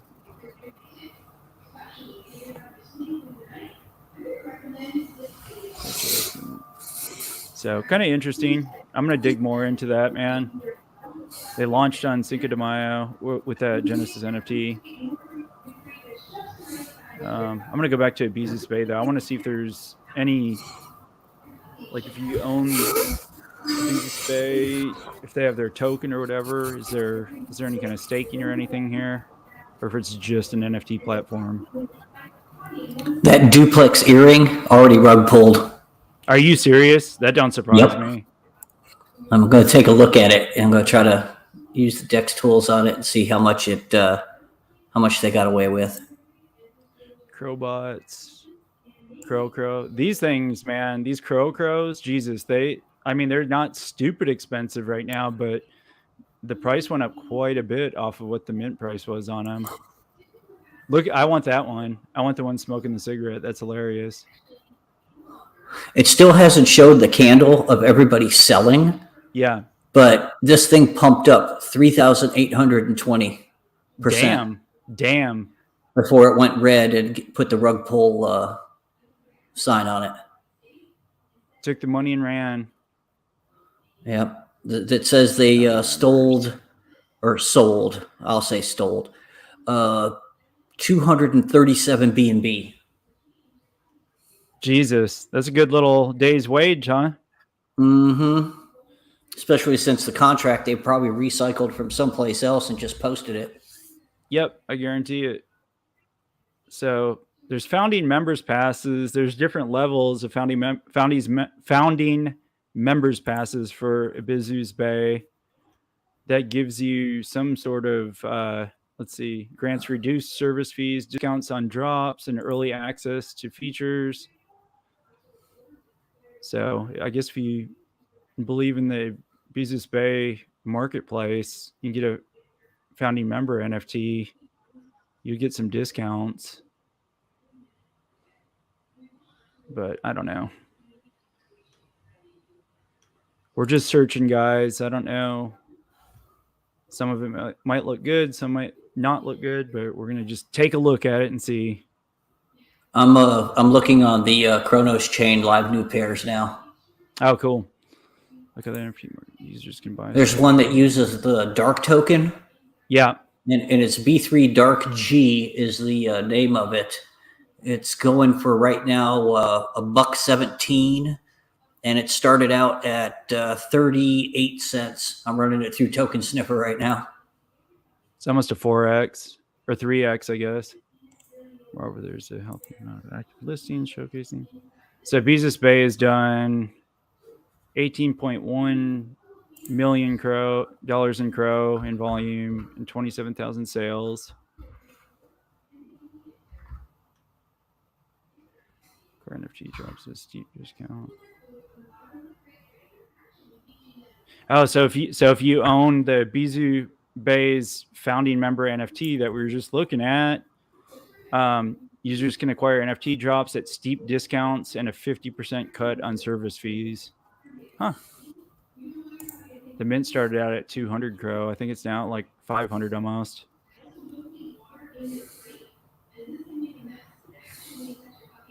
Do they not have a crow sniffer? I haven't seen one now.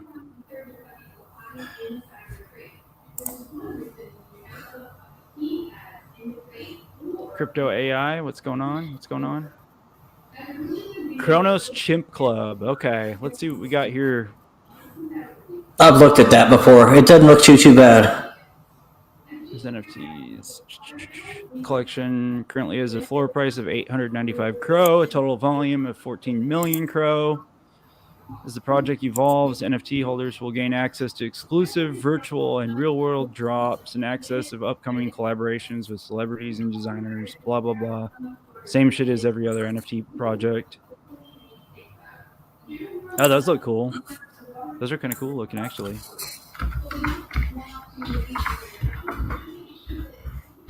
There's some sneak peeks of what they look like. Kind of cool.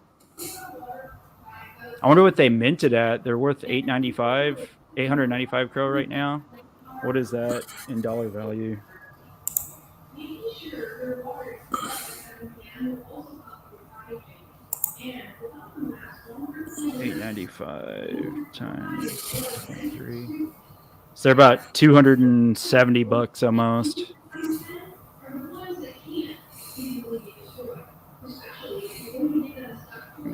Bringing the chimps to the Cronos.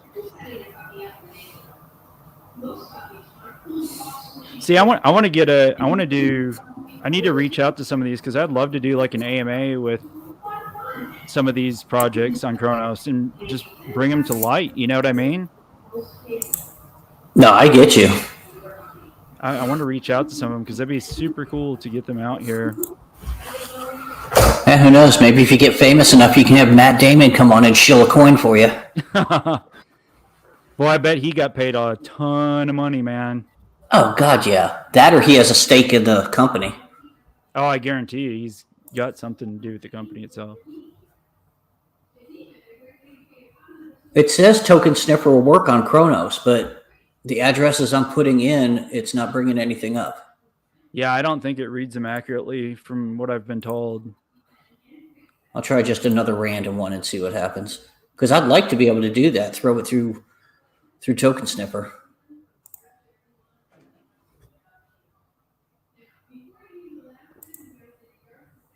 Oh shit! I gotta put Waddy's AMA on. I told him I would watch his AMA on my phone. It does work. I wonder if it's like BSC though, where it doesn't really, read it properly. It's analyzing the one. I just threw a random one in there just to see what it would give me score-wise and everything. So let me let this run because I'm the first person, I guess, to search this one. It didn't come up instantly. Nope, type 0 out of 0. Contract sources verified. No ownership renounced. Oh, yeah, this is a pump and dump. 0 buy or sell tax. But, yeah, it looks like it does work on some of them, not all. So let me find you something to ape into on Cronos chain. Hell no. I want to, but at the same time. What I have, I'm saving for tomorrow. What's tomorrow? Oh, for the nightly thing. Yeah, for those of y'all that didn't hear Dave when he was in here earlier, he's going to stream probably around 9 p.m. Central Standard Time tomorrow. And some of us are going to jump on there and we're going to do like what are you calling it? Shitcoin Saturday? Yep. Shitcoin Saturday. So we're going to kind of between the audience and whoever's on there, the YouTubers and stuff, we're going to try and search around and find a project, a shitcoin, a new project to jump into. We'll kind of collectively make a decision on which one to get into. So may want to check that out on Crash Dave's crypto channel. It'll be tomorrow night. Sid Rocks, how's it going? Whose AMA are you going to? Oh, Wadi Rodriguez. He has a YouTube channel, a friend of mine, and he's got an AMA with the project. It's called Pando Project. And he was in the stream earlier and said that he had that AMA. So I told him I'd turn it on my phone because he's a newer YouTuber, just to help support him and give him some watch hours. It's actually a shameless plug. Sorry. Project. Just Ellis, what's good? What's up, buddy? How's it going, man? Thanks for joining, bro. Appreciate her. Yeah, there's Crash Dave's YouTube channel. You might go like, subscribe, check it out. Yeah, Eric, that's going to be fun, man. And there's not a specific blockchain that it has to be on. We'll just kind of dig around. Maybe Dave will look around on BSC. I can dig around on Cronos or something. And if other people are on there too, we can all kind of dig around, look at stuff and see what we can come up with, man. See who can find the worst one and the best one. Yeah, and pray to God we don't get wrecked. These Cronos, because I planned on selling my Strange today. Yeah. I knew with the release of the movie, and they said that they were dropping, the sister coin today, and they had the new listing yesterday. I was like, oh yeah, I'm going to, I bought the rumor, I'm going to sell on the news. Yeah. And I usually go to work on Fridays, and I get to work between 7 and 7:30. I open everything up, and that's when I do some of my morning plays. Mm-hmm. Today I didn't go into work, had some other things to do, and when I looked at it, it was like 9:15, and it had dropped like 20 minutes before. That sucks, man. I like this one.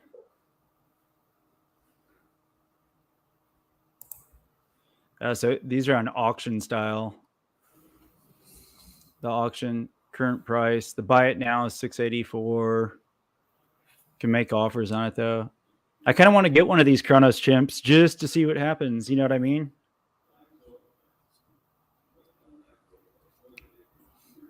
Well, that's your DGen play for the night. Got into it with old Crypto Cowboy.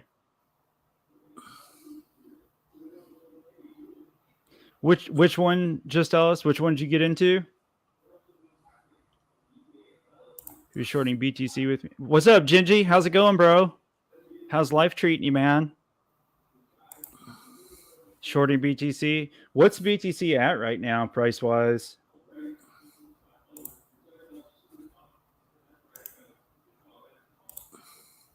Let's see here. Can you imagine shorting BTC the other day after the Fed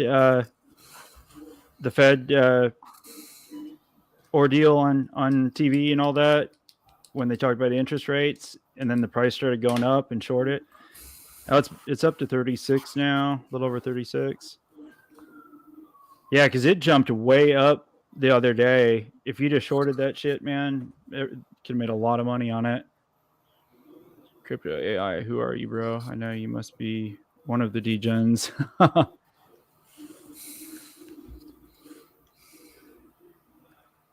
Hey, mate.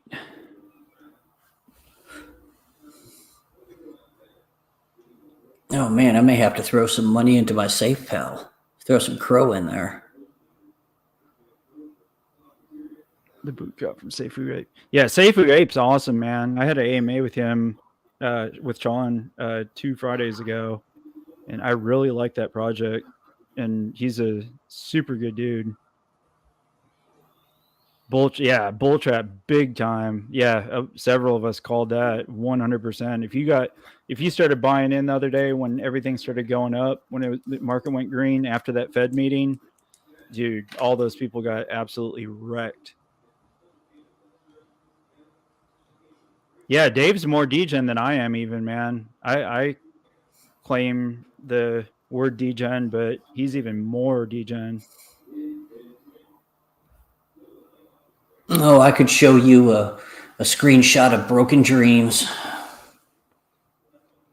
I kind of torture myself, but it's also to make sure I don't do it again. I'll see if I can pull it up and show you guys on camera. I put my degen plays that fail in my favorites on my phone. Oh, God. That way, every time I pull open Dex tools, it pops them up on the side, and I'm like, oh, yeah, I don't need to do this. That's just torture. No, it's actually, preventative. Let's see here. See, I was on this one of the other streams, the Cronos, it's the chronicle.com, and it lists out, like, you can look at charts for Cronos. They have a lot of tutorials for different things. Here, I'll see if this works. Other than Volt, Cronos News. These are all my fails. Oh, damn. Where is it? Oh, I don't have my... Where's that? So I can see better. Dave is a gambler. Let's go to the casino. You're crazy. For real, he is, man. Oh, I'm going to be doing that on a cruise ship at the end of June. Nice. Dr. Booze Ghost. Doing the one we were talking about last night. Oh, yeah, we could announce that. The thinking about doing this. Dude, that'd be fun to do a DJ. I think so too, man. Fun.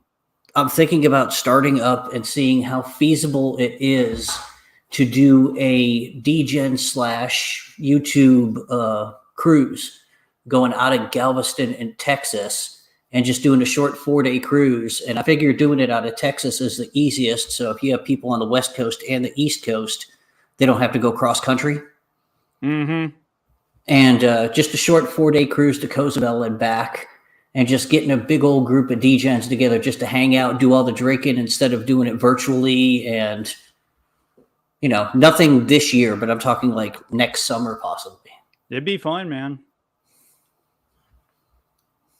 I wanted to open the chart. It'd be a lot of fun. I'm going to go to Dex Tools here.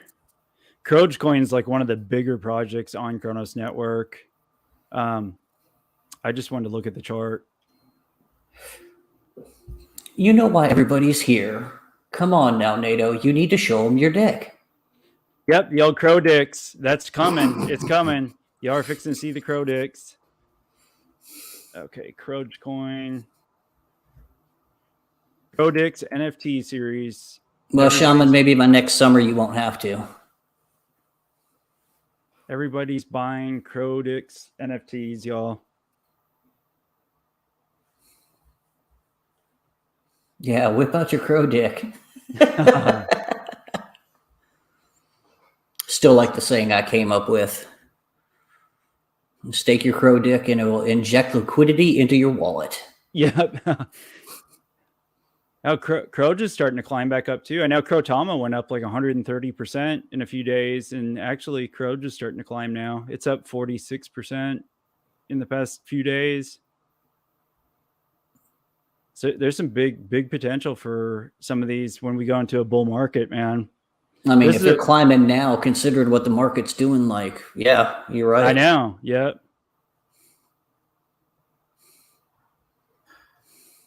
So you want to buy a new coin called Crotherium? Oh my God. Do you know about crypto casinos? Yeah. Do you know about crypto casinos, Dave? Yes, I do. And no, I'm not touching them. Curious if I don't have to get jabbed up. Yeah, same. As long as I don't have to have the jab, I'm good.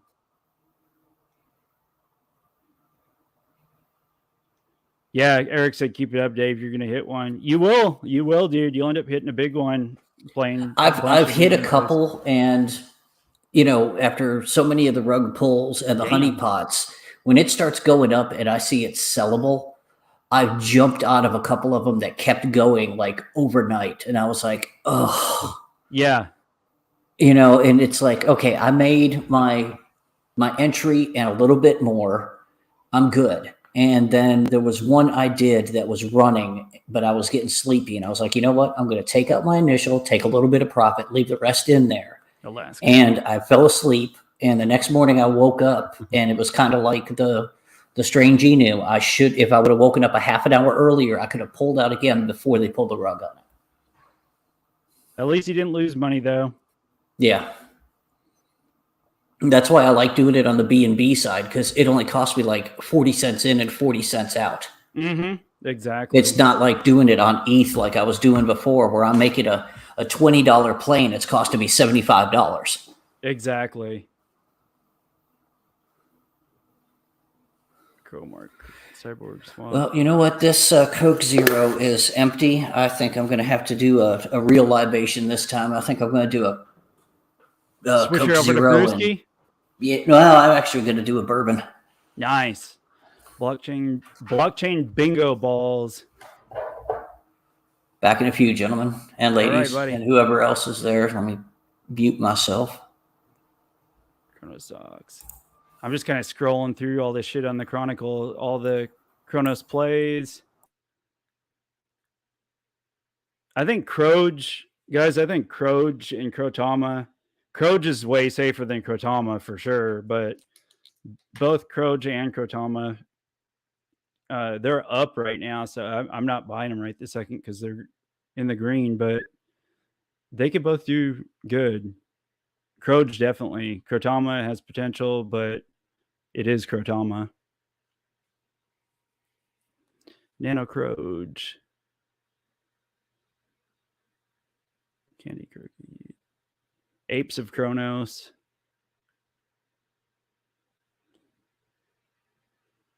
Man, there's a bunch of stuff that I have never heard of.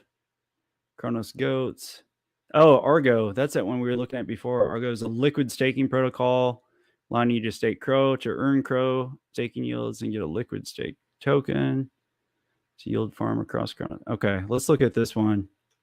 Argo.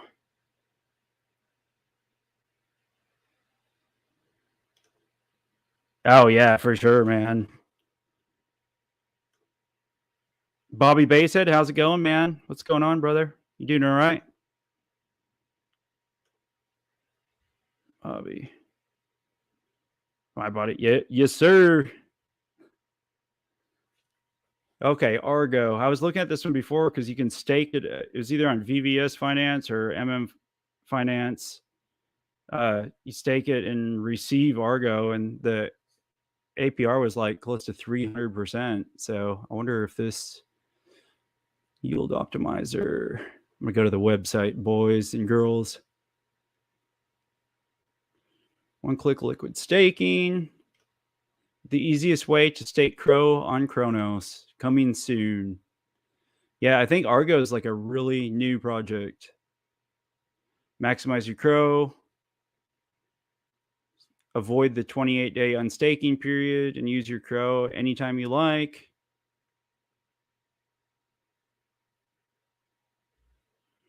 Crow staking calculator. So Crow staking is 12.36% APY for Crow.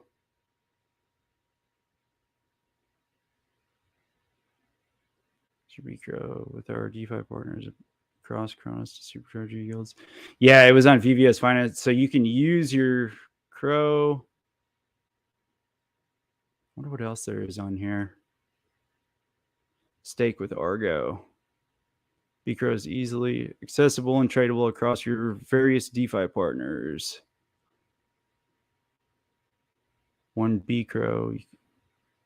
Yeah, so all this stuff isn't even live yet. All their staking options.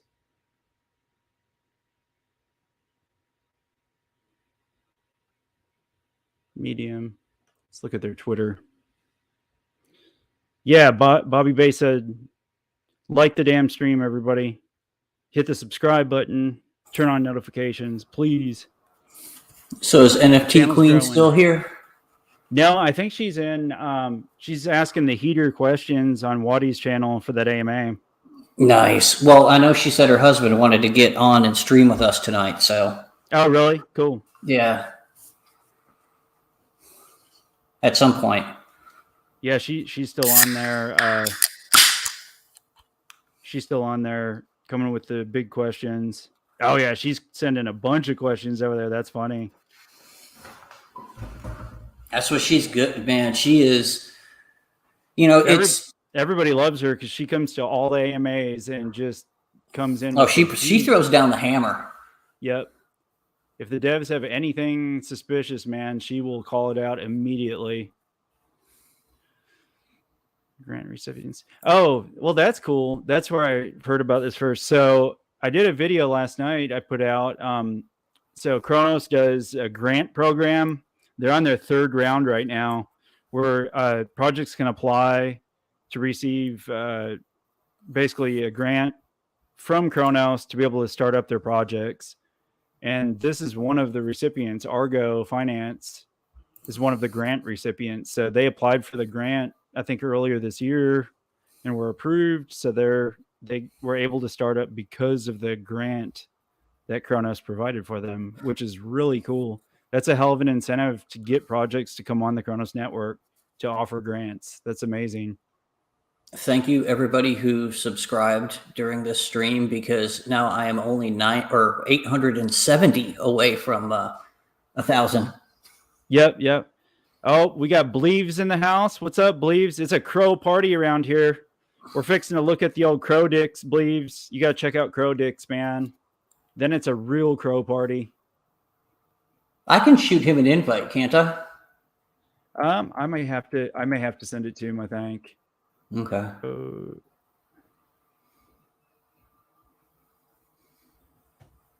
They donate their cause. They donate to testicular cancer,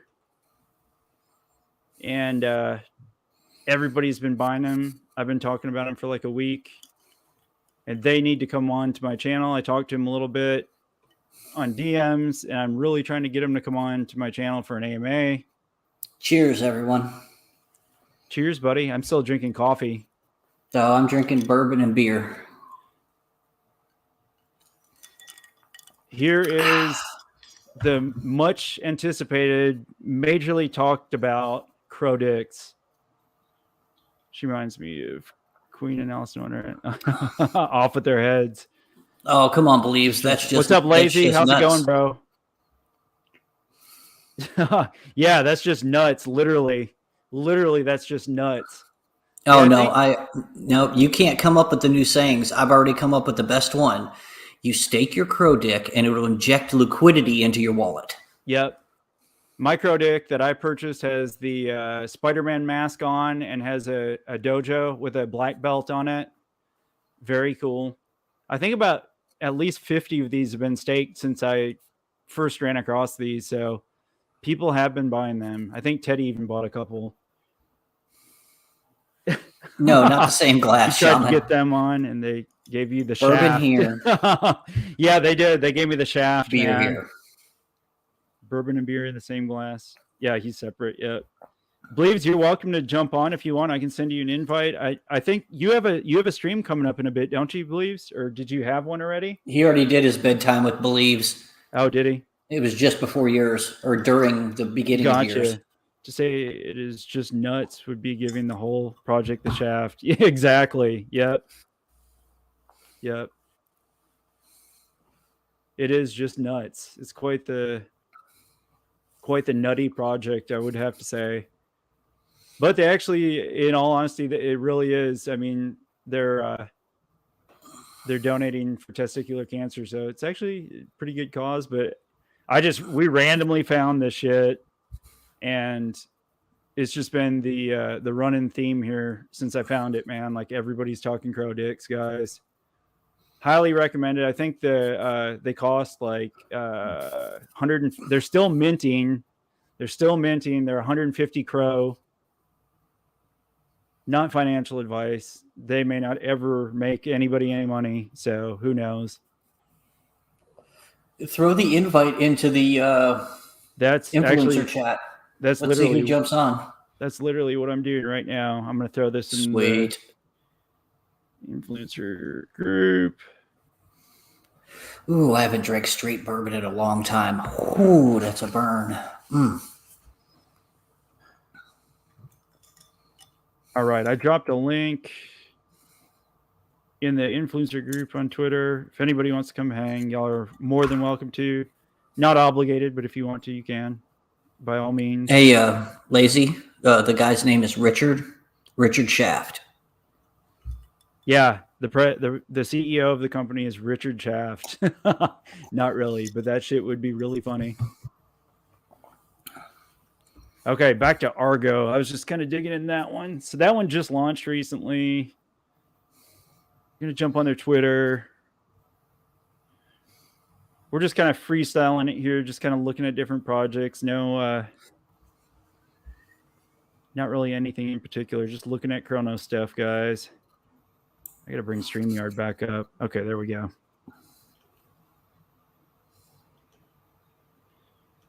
Yeah, who's the head? Yeah, I believe it is Richard Shaft.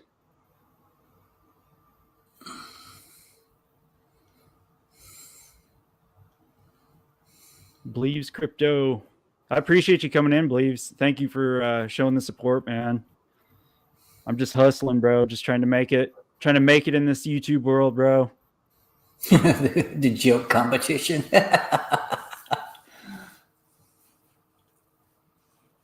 Mrs. NFT Queen left earlier. Nothing but a bunch of Crodicks here talking, listening about. Yeah, right. Exactly. Bunch of damn Crodicks. Dude, you get a bunch of guys in the same room. They're always going to talk about their dick and how to use it to a woman. The shaman says the project was dysfunctional when they first tried to erect it. That's freaking hilarious, man. That's a good one.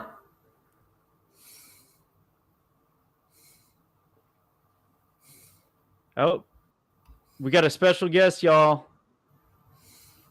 Please give a warm welcome to Mr. Believes Crypto. How's it going, sir? Oh, the night was moist. Moist, just a moist evening for you. God, I used to remember that. Do you ever see anybody ever watch Throw Mama from the Train? Yes. Yes. Oh yeah. The night was humid. The night was moist. Yes. Where are you located at, Believes? What state are you in? Chicago, Illinois. That's right. Yep. A lot of my family lives in Wisconsin, just like a few hours north of you, man. Oof. And it sucks, man. It's way too cold. Hell yeah, Fuck it all is. these places up here. It's I so know. bad. Seriously, man, for real. So I was what you got? born in Louisville, Kentucky, and then I moved to Fort Lauderdale, Florida when I was younger, and decided I was never leaving. And I'm in fucking Chicago. Ended up there, huh? How long you been there? Since 06. Oh, really? Okay. See, I was born in Wisconsin, and then in like first grade, we moved to Florida up in the Panhandle, and then I ended up out in Texas now. I've been here like 14 years. And I said the same thing. I'm never leaving Florida. Here I am in Texas. You left Florida. Yeah. See, it's just Texas for me. I was born in Buffalo. We came here when I was 7, and I've lived in Atlanta and Vegas, and I came back to Austin. Keeping Austin's Austin a good weird, place, huh? though. Austin's fun. I like Austin. It's a good city, man. Oh, what did Lazy say? They should do a partnership with Boner Bear. Dude, that would be hilarious. The Crodicks and Boner Bear collaboration. Now, we've been just digging around, man. I've always liked the Cronos Network, man. So it's kind of like the lane that I've fallen into for my channel. Not completely, but I've been doing a lot of just kind of digging around in Cronos and stuff, man. I think they have a big future, man. I'm super bullish on Cronos. So tell me why it's great. Like, like any fool can see that crypto.com is going to one day be one of the top tokens just because of the name. Yeah. Yeah. You know that it's going to have that run where it does that. But Crow became something important all of the sudden, just recently when they converted the name, turned it into Cronos on all their stuff to kind of rebrand. So why now is Chrono Chain the next big thing?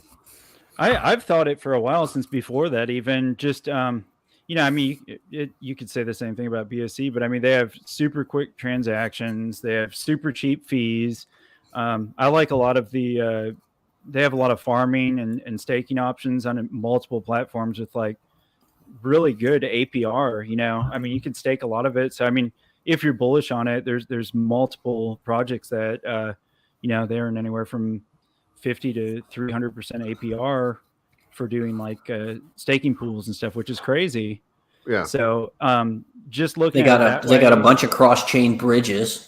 Yeah. Yep. But just looking at all that, and now that they did do the conversion from crypto.com, Crowcoin to Cronos Chain, I just feel like, in a matter of time and in a better market conditions, I feel like you couldn't go wrong with doing some of it. You know what I mean? I feel like there's just money to be made there. I think I keep saying, like, anytime we start talking about like when a bull run actually happens, that this is one of those tokens that'll just go 10x because it's just waiting for, like, it's just waiting for that bull run for people to see. Like, I think people just want, like, a vast majority of people who are not currently invested, this is what they're going to look at first. They're going to look at like crypto.com, obviously Bitcoin, stuff like that. But I think that this is the one that they're going to find, and they're going to be like, wait a minute, isn't that the one with Matt Damon?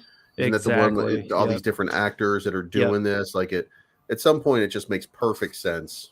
Exactly. Yes. I agree 100%. But I really started digging into it last fall, and I just seen that they had a future, and then they did all that stuff, like the Staples Center and everything. I was like, dude, this thing, it's only a matter of time. Once they did that, I'm like, it's only a matter of time, and anything could happen. You know what I mean? Anything could happen. Aren't they also a sponsor of like UFC or something, or is that somebody else? Yes, and F1. Yeah, F1 racing also. Yep. So they've got a lot going, man. I was reading an article last night about their a Champions League soccer team, if I'm not mistaken. That's the newest one. Yeah, some soccer league. I can't remember which one, but their marketing is, I mean, huge marketing, and marketing, whether you like it or not, is big. I mean, if you want to succeed, big marketing. So many people don't understand that like when you're looking at tokens and you see, I think Volt did that billboard thing over in Turkey. Floki did that billboard thing over in Turkey. Floki kind of did it everywhere. And even though it really hasn't paid off because we haven't had that bull run since they did that, that name sentiment and the fact that people saw it on the wall, people saw it everywhere, people got that sentiment. Like all of those things matter. And then when we get in that bull run, like those, the ones that people know about, the ones that people see, the crypto.coms, the Floki being everywhere, the Volt being everywhere, all those ads, they pay off. They will. Off. Yep. In the long run, they will pay off. Yep. I 100% agree, man. Yeah, they've got a lot going, and I've been doing comparisons, and I seen some other articles too, but like there's a comparison chart. I have it saved where they compared Crow with the BNB network, and like BNB January of last year of 2021, you know, it was before it exploded, and right now Crow is having like the same amount of transactions per day, almost identical in number of new wallets per day as what BNB was having before they went on their big run when a bull market happened last spring. So, you know, I mean, it may not happen, but, you know, just seeing those comparisons, it's like, man, and all the marketing they're doing, like if it even does half of what BNB did after January last year, there's a lot of money to be made. What about what was the number? Like, what's the market cap on BNB now? Like 70? BNB, I can't remember. I can pull it open real quick on BNB. I don't know what the market cap is on BNB. It's basically currently. about 10x from where crypto.com is, right? Oh yeah, I think it's actually more. I think it's like 14x or something like that. Don't hold me. Give me a second. I think I just looked at it. I don't think it was that far. I don't think it's. I think it was more like a 10x or something, like very close. Maybe it was 10. Yeah, they were. Like I thought, like when I was looking at it, like to get to third, it was maybe 90 billion. So then I did some, you know, stupid rudimentary analysis of some old tokens, just going through kind of the motions and looking at some of those, you know, where did things land, and like the average when we hit that last bull run for October and November of last year. It's 15x. Average is 15x. Fairly popular tokens that were just kind of hanging out there that were not your major top 20s. Sure. Yep. 15x. They just kind of went crazy. That's crazy. The BNB market cap is 63 billion. There you go. 63. And then Crow is like about 7. 7. Yep. Yeah, that's what I was gonna say. So yeah, so it's about 9x. Yep, it's right at 7. It's 7 billion, 63 million. Yep.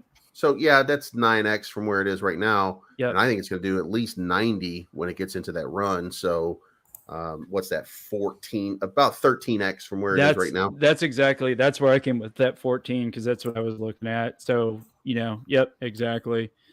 So yeah, it has big potential, man. And you know, and now all the marketing and stuff that they're doing and everything, I mean, that's just adding fuel to the fire for it to explode eventually. Yeah. It's like BSC though. Well, I guess all chains have it, but I mean the cheap transaction fees, you know, unfortunately bring the shitty rug pull tokens in, you know. You know, I was looking at DEX tools on the Cronos chain for live new pairs, and it really hasn't hit them yet. I mean, yes, there are some rug pulls. Let me pull that back up real quick. There's been some, yeah. But there's really not. I think they vet a lot better than the other places. The last one that was launched was an hour ago. And shit, just on the first page, there's at the bottom of the page, you know, you only get about 15 per block on the page. Sure. That was launched 13 hours ago. And there's 1, 2, 3, 4, 5 rug pulls in there, but there's 6 projects that are still going. After 7, 8, 12 hours. Scroll down to the next block, and there's only 3 rug pulls in there. And they rug pulled after 16 hours. Yep. And you think the market conditions right now and stuff, I mean, some just across the boards projects, I mean, if they're serious projects, man, right now sucks to be launching a project. Yeah, it's really not a good time in the market. Yeah, the World Cup as well. Yep, the World Cup, they're the sponsor for the World Cup too. So big things in the future, I think, man, personally. Eventually free up some funds. I want to do some degen stuff on the Cronos blockchain, new kid on the block. Plus, I love meerkats. Yeah, the meerkat NFT. There's a lot of NFT projects launching on Cronos. I've been reading about, but I'm not real big into NFTs yet. I mean, I understand them and everything, but I haven't really jumped headfirst into them. Are you involved with them a lot, Believes, or not too much? No, I just NFTs in general. Yeah, I have 3 of the Genesis NFTs from WAGME. I have one from Starlink from their first alpha release, and then I have one of the CryptoBollocs. It's the Mandocs, but they're called the something. Are they the Cloud9 ones? No, it's the maybe. Hold on. Wallet. The Rambo one? It's the. I'll tell you in just 1 second. Sure. It's NFT Cyborgs. Oh yeah. Yep.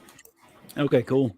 Yeah, I've got a Genesis for WAGME, and then I've got a Shiba Doge, and I've got one other one. I can't remember which one now off the top of my head, but there. I mean, you know, and again, like on the Cronos, because on the Cronos chain, you know, it's just there's a ton of people getting into the Cronos chain, but it's not like exploding yet. So I just think if you can find good solid projects, whichever ones they may be, there's big potential in it. You know what I mean? Yeah, I think we're all fanboys of what we like right now. Oh yeah. I'm just into the BNB side. Like I literally just got into BNB about 3 weeks ago. Yeah, I know. Just from watching you just started jumping into it not too long ago. Yeah, you're the reason why I did. Just been an ETH baby. I got into Avalanche for just a little bit. Sure. Started poking around there. I got into like I the one thing that I know that I'm going to make a play on later. I got into Polygon too, just a little bit. Did you? But the one thing that I know I'm going to go absolutely bonkers into it during this Halloween is going to be Phantom and the Spooky Swap. Oh yeah. Yeah. Because last Halloween it went crazy. Phantom, it just naturally was going crazy. Yeah. Not the token, the blockchain. The blockchain. Yeah. Yeah. Phantom's a good project. Phantom's really cheap right now too. I've got some Phantom. I've been getting some here and there, and I looked at it the other day. I was like, damn, that is down a lot. So it's yeah. It was $3 at one point. The token was, I know. The token was right around Halloween last year was about $3, and like before that, the month before in September, it was at like $1.90. Yeah. I don't know what it's at right this second, but it was at big like run. 68 cents or something like that. Oh shit! I don't know if it's that low right now, but I'm gonna click a couple of these comments real quick. Yeah, 71 cents. That's a hell of a deal, man. I haven't dug into Phantom a lot, so I don't know if there's a lot of staking options, like if you can, or if you can stake Phantom somewhere.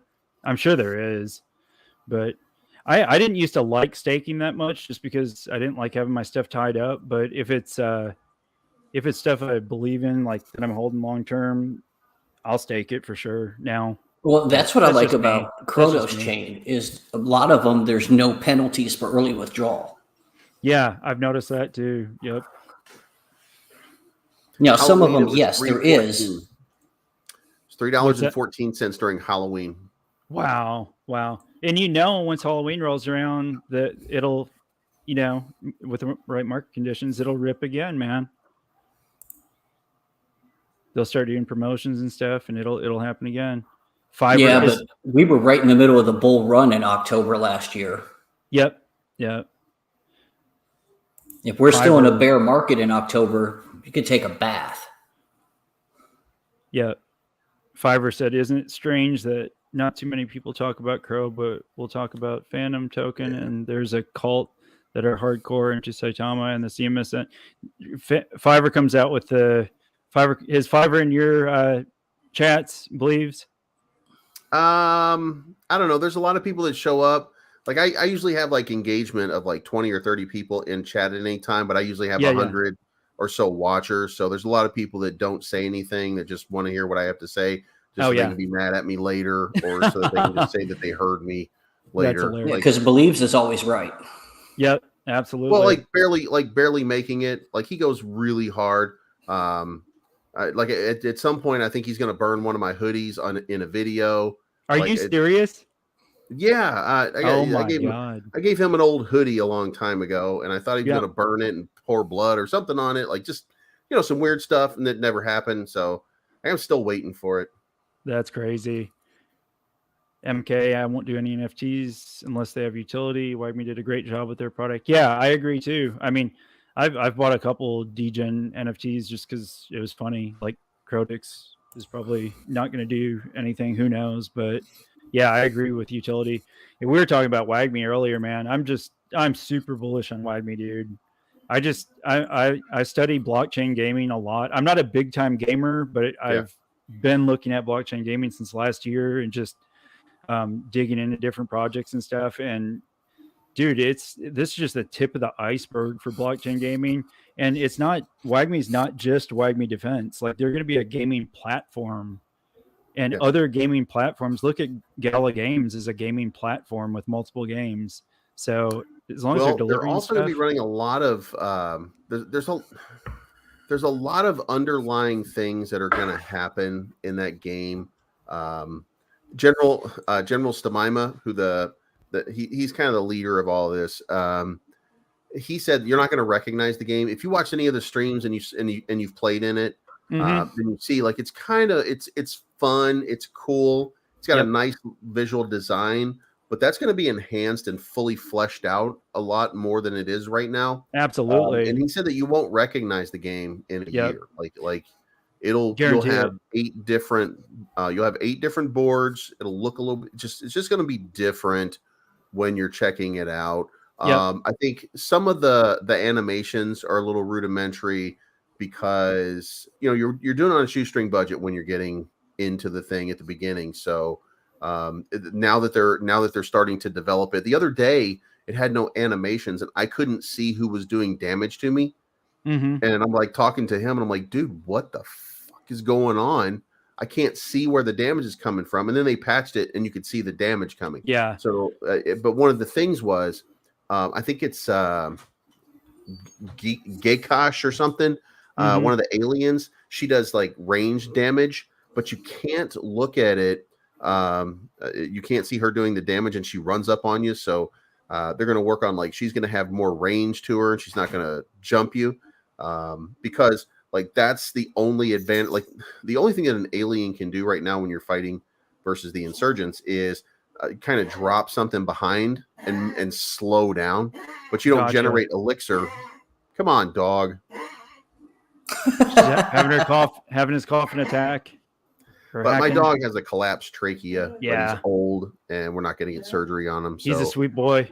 Just make him comfortable, and we make him comfortable, and he's active and playful and stuff. But he does this stuff all the time. Oh yeah, he's got a good life though. He'll be just fine. Yeah, but the only thing that you can do is throw out Geikosh and have her like draw the attention of something.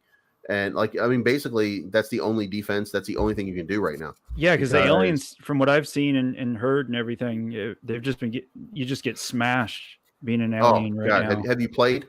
I haven't, man. I had the same trouble you did. And I've just been busy with working my other job and stuff. And I need to finish getting it situated. I had it in my trust wallet. And then I had this lazy Jedi spirit animal, by the way. His name is Briggs. The dog, Briggs. My dog. It's his spirit animal. Lazy Jedi. Where's Briggers?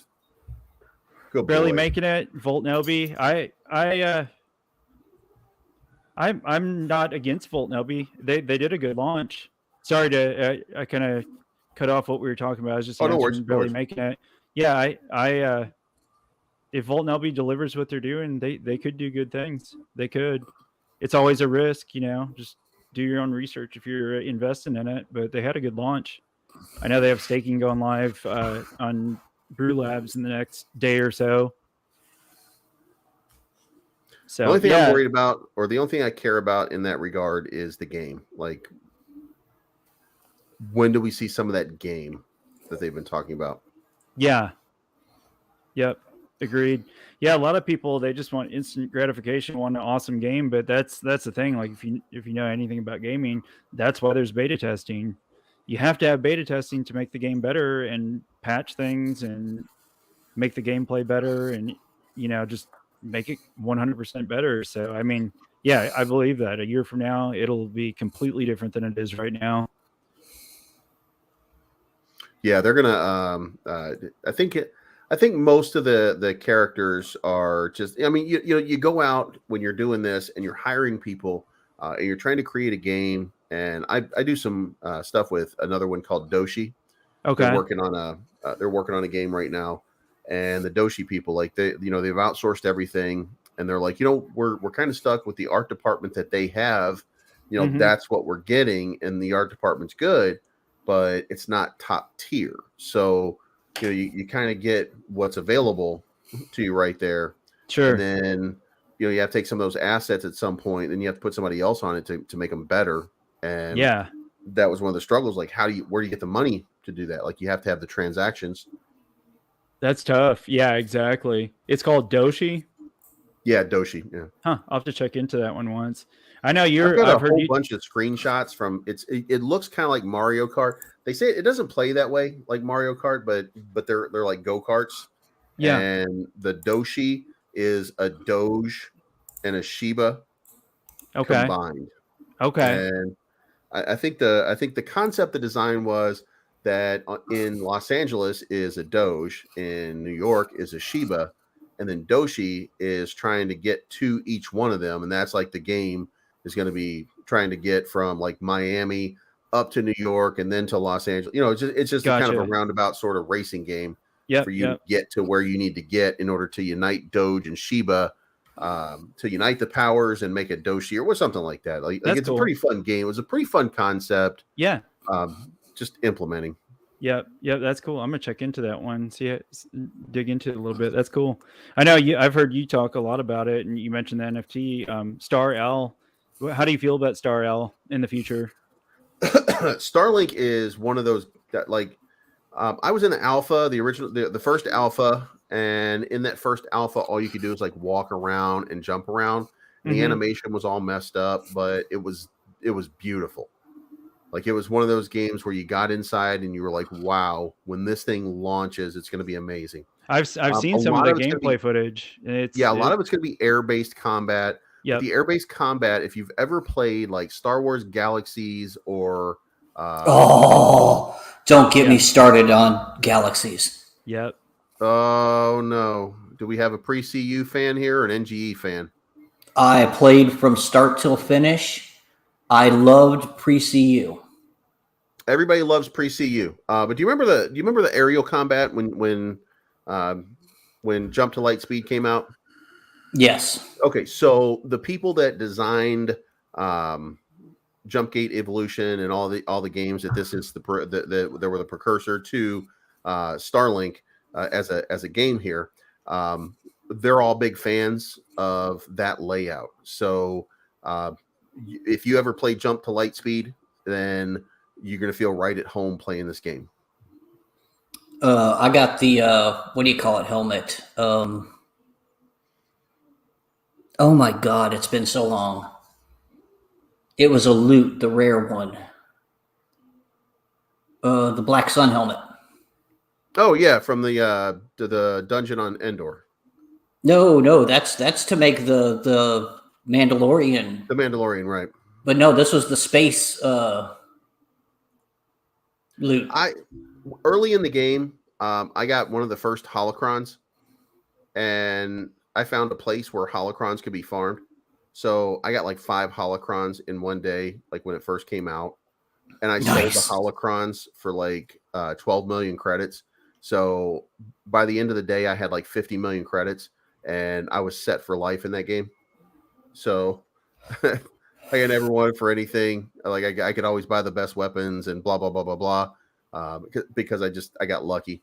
And so yeah, I had a Black Sun helmet. I got I didn't have the first set of Mando armor, but I helped one of the Jedis on my server, which was Radiant, get the Mando armor. What server were you on? Radiant. I was on Eclipse. Oh, I was on Eclipse for a while.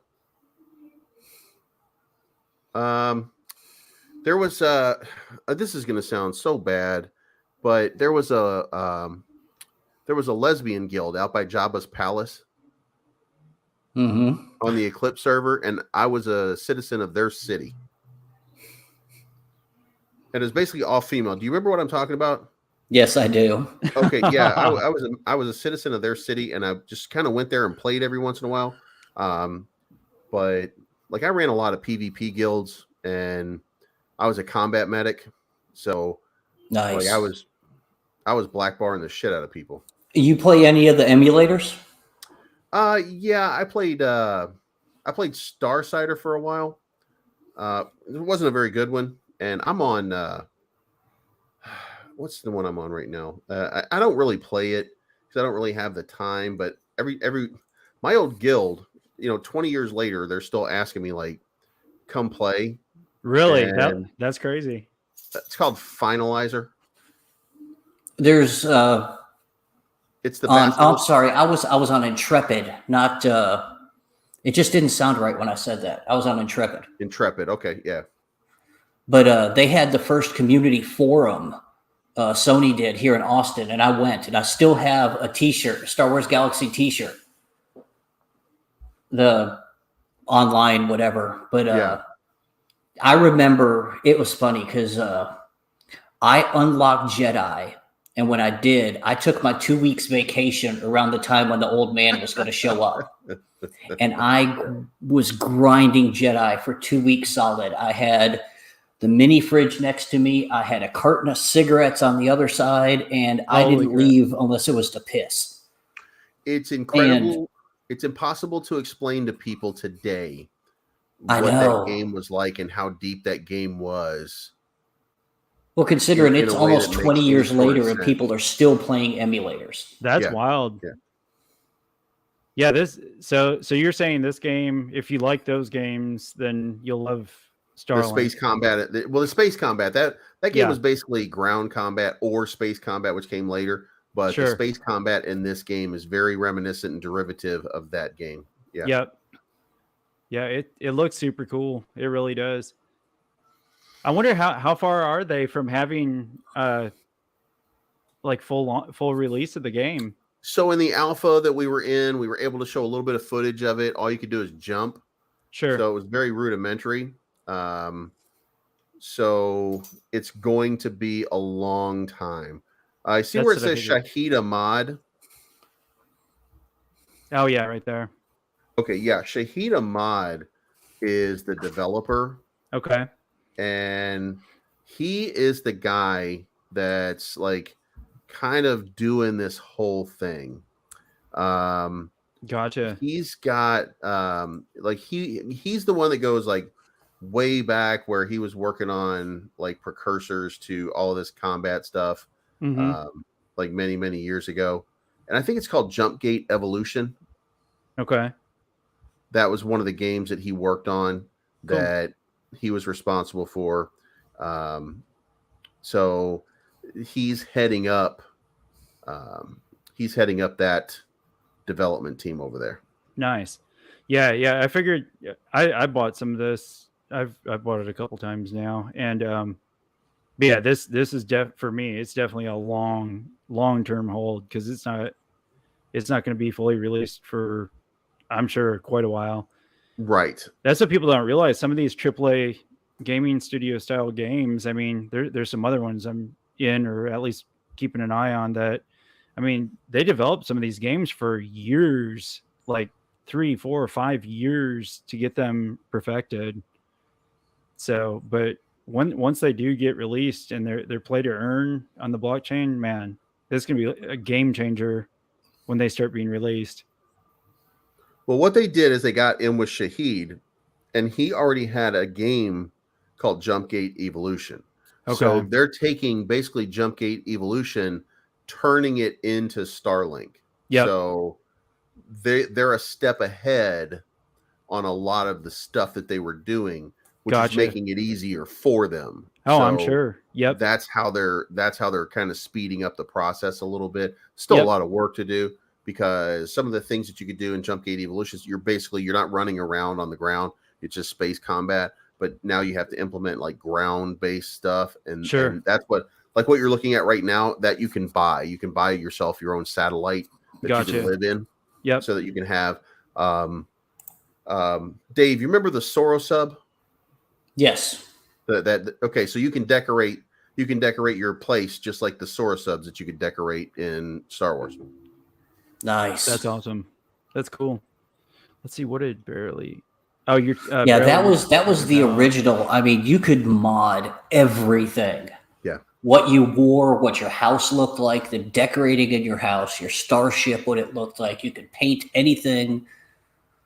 That was gonna be wild. It was ahead of its time. Yeah. This game, the funny thing, Tex, is that like in this game, you would have let's call it titanium steel. Okay. You would have this steel that would spawn on planets, and there were like 9 planets.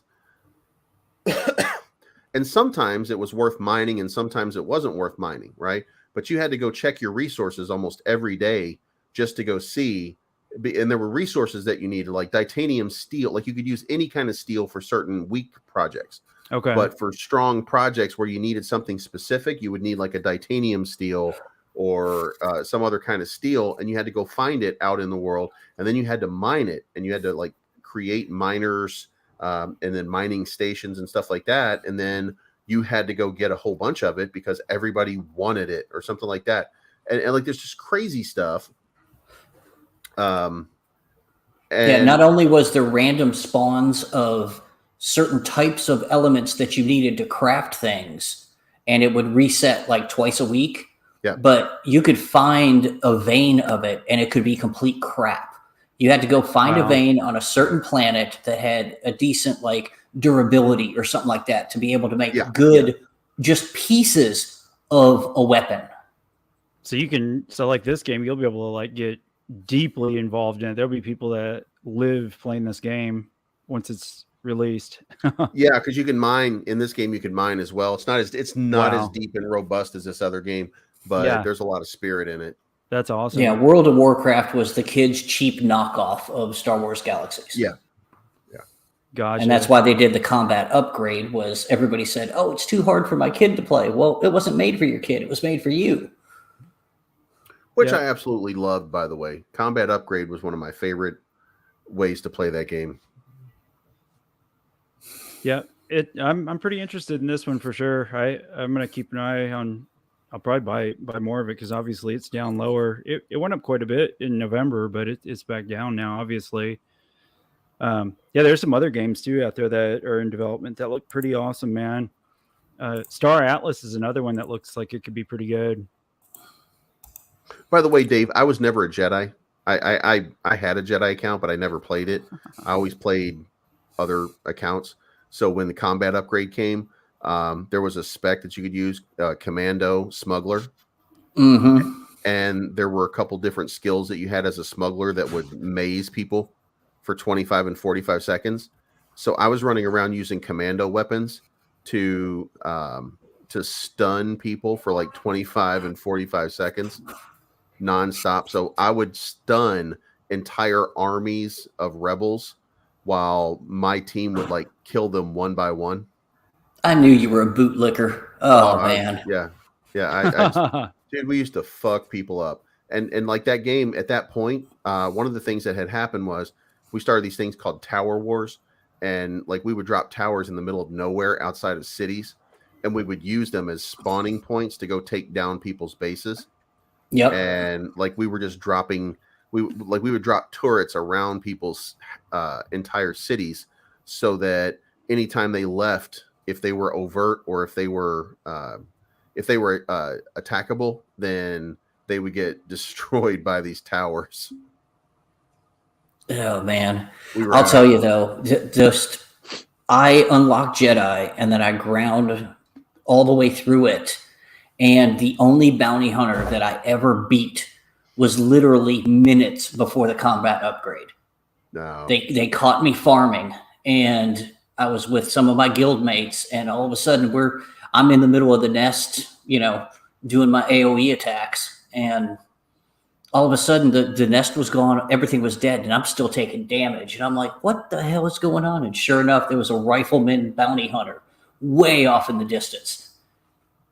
Yeah, it's the only bounty hunter I ever beat. And that was the thing about that game, NATO, is that when you unlock Jedi, you had to go and hide to train and build your skills up. Because if somebody killed you, you'd lose experience. There were Jedis on our server that was like negative millions of experience points. So they could not level up their Jedi to save their life. People quit because of it. Yeah, and you were always overt. So me and my friends, we used to ride around to different planets, and we would just like scan areas where Jedi would go just so we could kill them. Yeah, so can you imagine playing this game then and then being able to earn while you're doing it? Yep. That's going to be wild. That's going to be wild. There's going to be there was a ton of money. It wasn't even on. Well, you could play the online. I didn't like it that much, but there was a space game that this reminds me of a lot. It was called Freelancer. Yeah. There's going to be some similarities there because this is going to be mining based. So, wonder if I want to see if I can find a little gameplay on it. Starlink gameplay. Yeah, there's some on YouTube. Yeah, I figured there should be something. Videos. That's not it. No, that's not the right one. Starl. Use Starl on YouTube. Yeah, that's what I should do. Should pop something up in the videos here even. Star L. I may have to go directly into YouTube because none of this is right. I'll go to YouTube. But we're already in YouTube. Right? Yeah, I've looked at some of it a while back and it looked really cool. Let's see. Star L gameplay. Ooh, boy. Every one of the coins getting thrown on live new pairs has that X-Point 002, the obfuscation transfer block. On which one? Token sniffer for BSC. Oh, gotcha. Starlink. I don't know which one of these. I was looking to jump in, and I almost did and decided against it. Star Atlas. I'm not seeing it now. I know I've seen some before. Starlink. That's all old stuff. That's weird. I know there was some. Is this the biggest scams? Yeah, right. Is that the gameplay of it? I'm getting it for you right now, actually. Oh, are you? Well, that's interesting. Let me take a look at Strange Inu. Strange. I've been looking at it to try to see if it was worth trying to sell it, and the price is going up. I mean, just minuscule compared to what I should be getting for it. Because people are still buying in. Yeah, because it was at like all I had, doing the max sell. It's in the private chat right now. Got it. Thank you, sir. In B&B, it was like 0.70 and something of B&B to sell it. And it's down to 0.30 now. So. Shit, there's a video going on in the background here on one of my other. I can hear it. Oh, it's that one, isn't it? It's one of these. I've got so many tabs open. Yeah, just hit the video tab right there.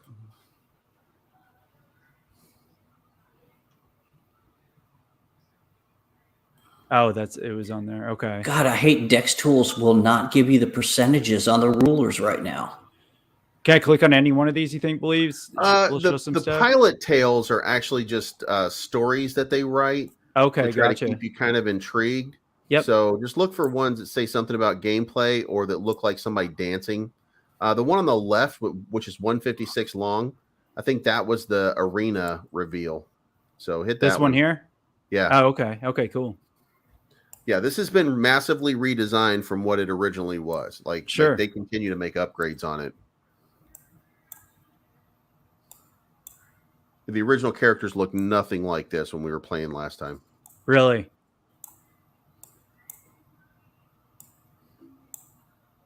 It'll be pretty cool once.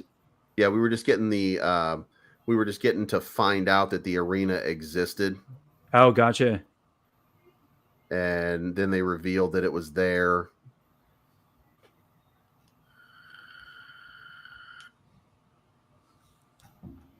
But yeah, so what you can do is you can have like concerts and events inside this arena. Oh yeah, I heard about that. That's cool.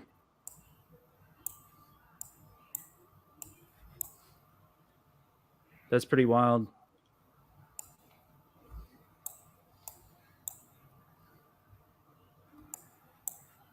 That's funny.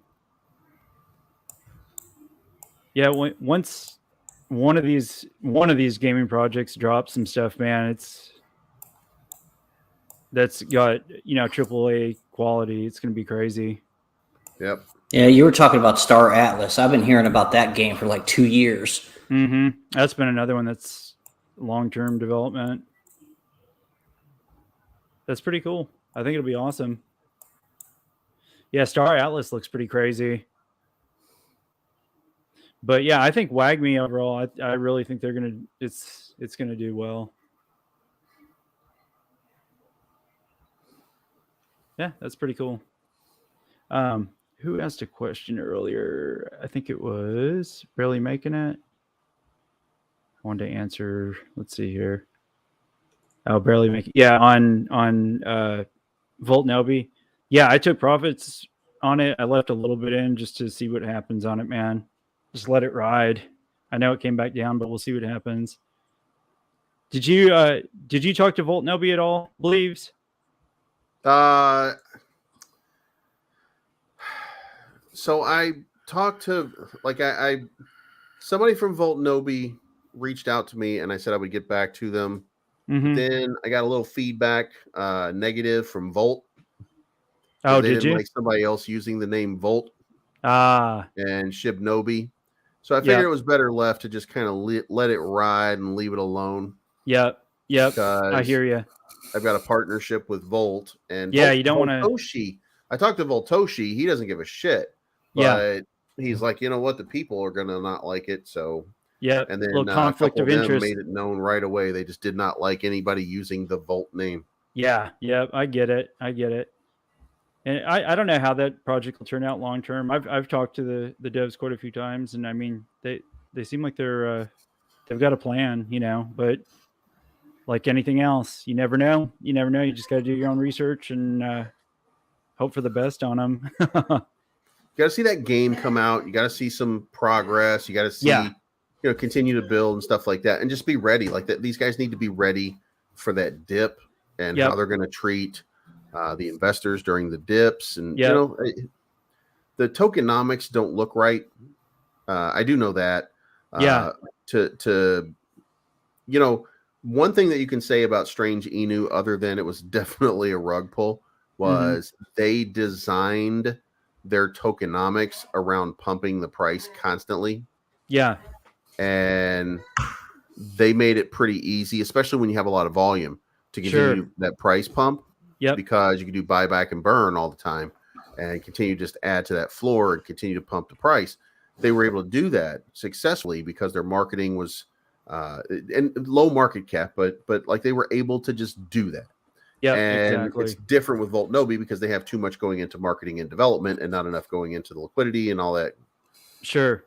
So I wonder if that's not how they pulled it off though, was that the burn wallet wasn't actually a burn wallet. I haven't dug in deep enough to see what actually was the result. What do you think? So what happened? What happened was they decided a couple of days ago they were doing a version 2, right? Mm-hmm. I'm pretty sure, like I'm fairly confident that the purpose was going to be for the rug pull. Oh yeah. But the intention was not just the rug pull. The intention was to make it a rug pull, say that they were scammed, get the sympathy of people and then scam them a second time. Like I really feel like that was the goal. It wouldn't be the first time that's happened either in what they were doing. So I think they had this plan. They started to try to execute that plan. They started the new contract 2 days ago. They sent out tokens to people, and they sent a massive amount of tokens to one single wallet. And it came from the deployer address on the version 2. Yep. But one wallet got a massive amount of tokens, and the rest of the people got the normal amount of tokens that they were going to get. Sure. Then they said at the last minute, and the reason that they did it at the last minute was because Brad did his review, and he said, I've got serious questions about this because this is what's going on. Well, I think at that point they realized the jig was up. So they reached out to him and said, hey, take that video down. Like, we wanted you to pump the price. We didn't want you to, go find stuff. So he then didn't answer them and went to bed. And the next thing you know, the next morning comes along and they say, we're migrating to version 2 right now. So he got up, and when he got up, he saw what was going on. So he started broadcasting it live.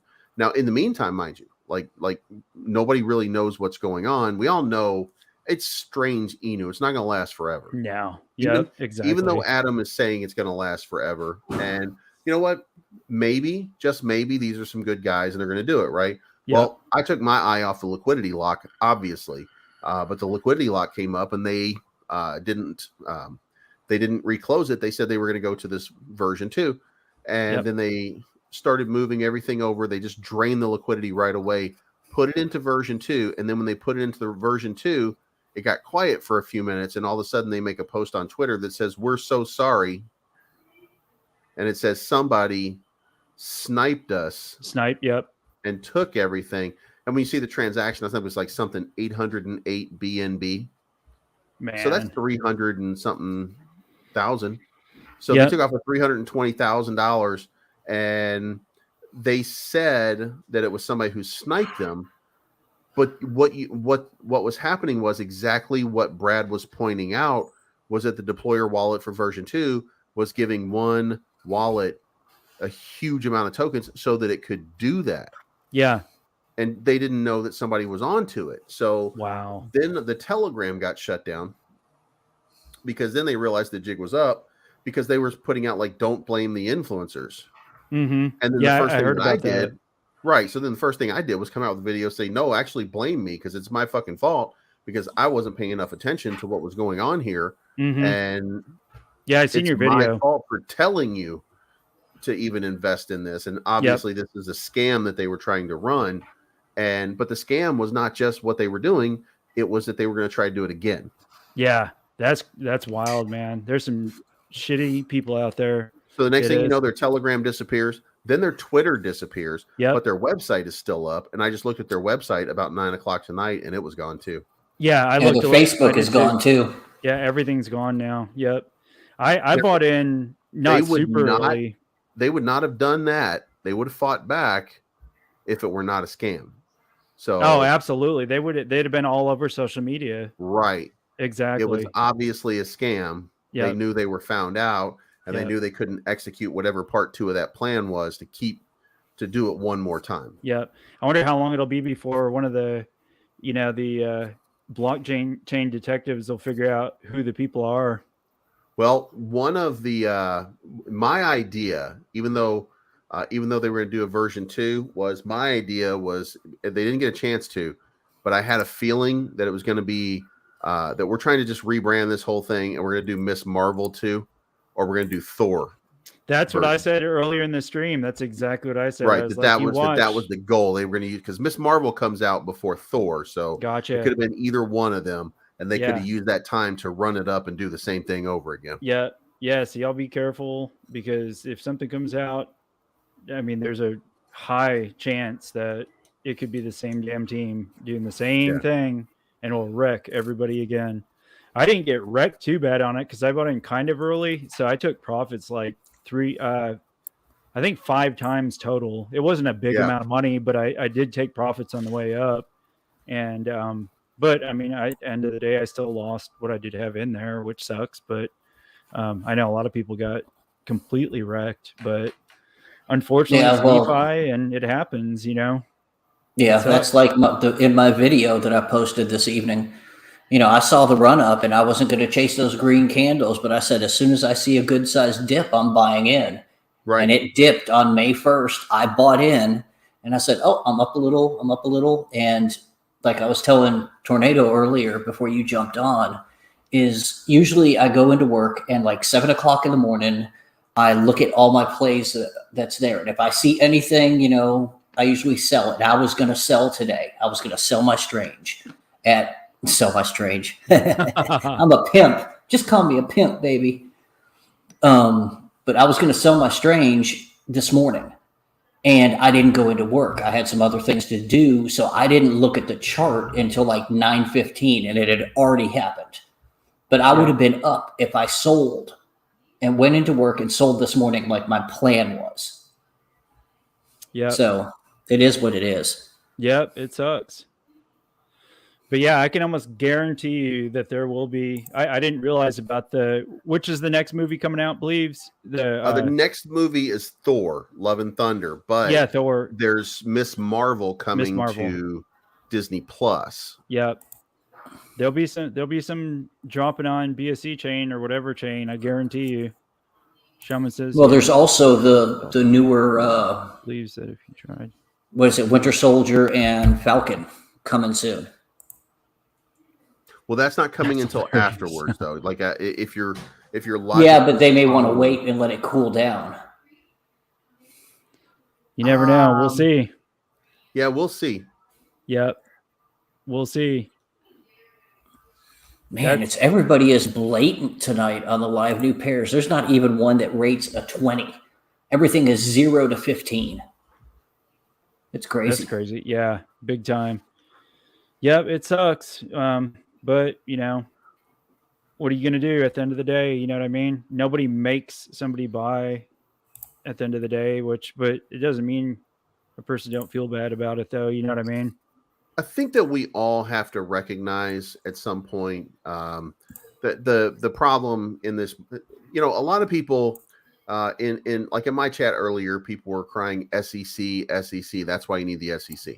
Well, to me, that's kind of ridiculous because the purpose behind DeFi was to get the fuck away from things like the SEC. Exactly. And the government being involved in your business. Now, it is obvious and evident that there needs to be something different done in this realm because there's way too much scam going on. But that comes down to educating people. Correct. And here's the thing, and this is going to sound really weird, but one of the major points that people were making starting, I think it was about September or October last year, one of the important elements of all their cryptos was education. Cita.edu was one of them. And Floki was going to have Floki.edu. Like all these different tokens were going to have educational systems. Well, guess what? It's none May, of them are doing it. And none of them have one. None of them are doing it. No. And it doesn't mean that they're not. It doesn't mean that they don't want to. But that should be a high priority.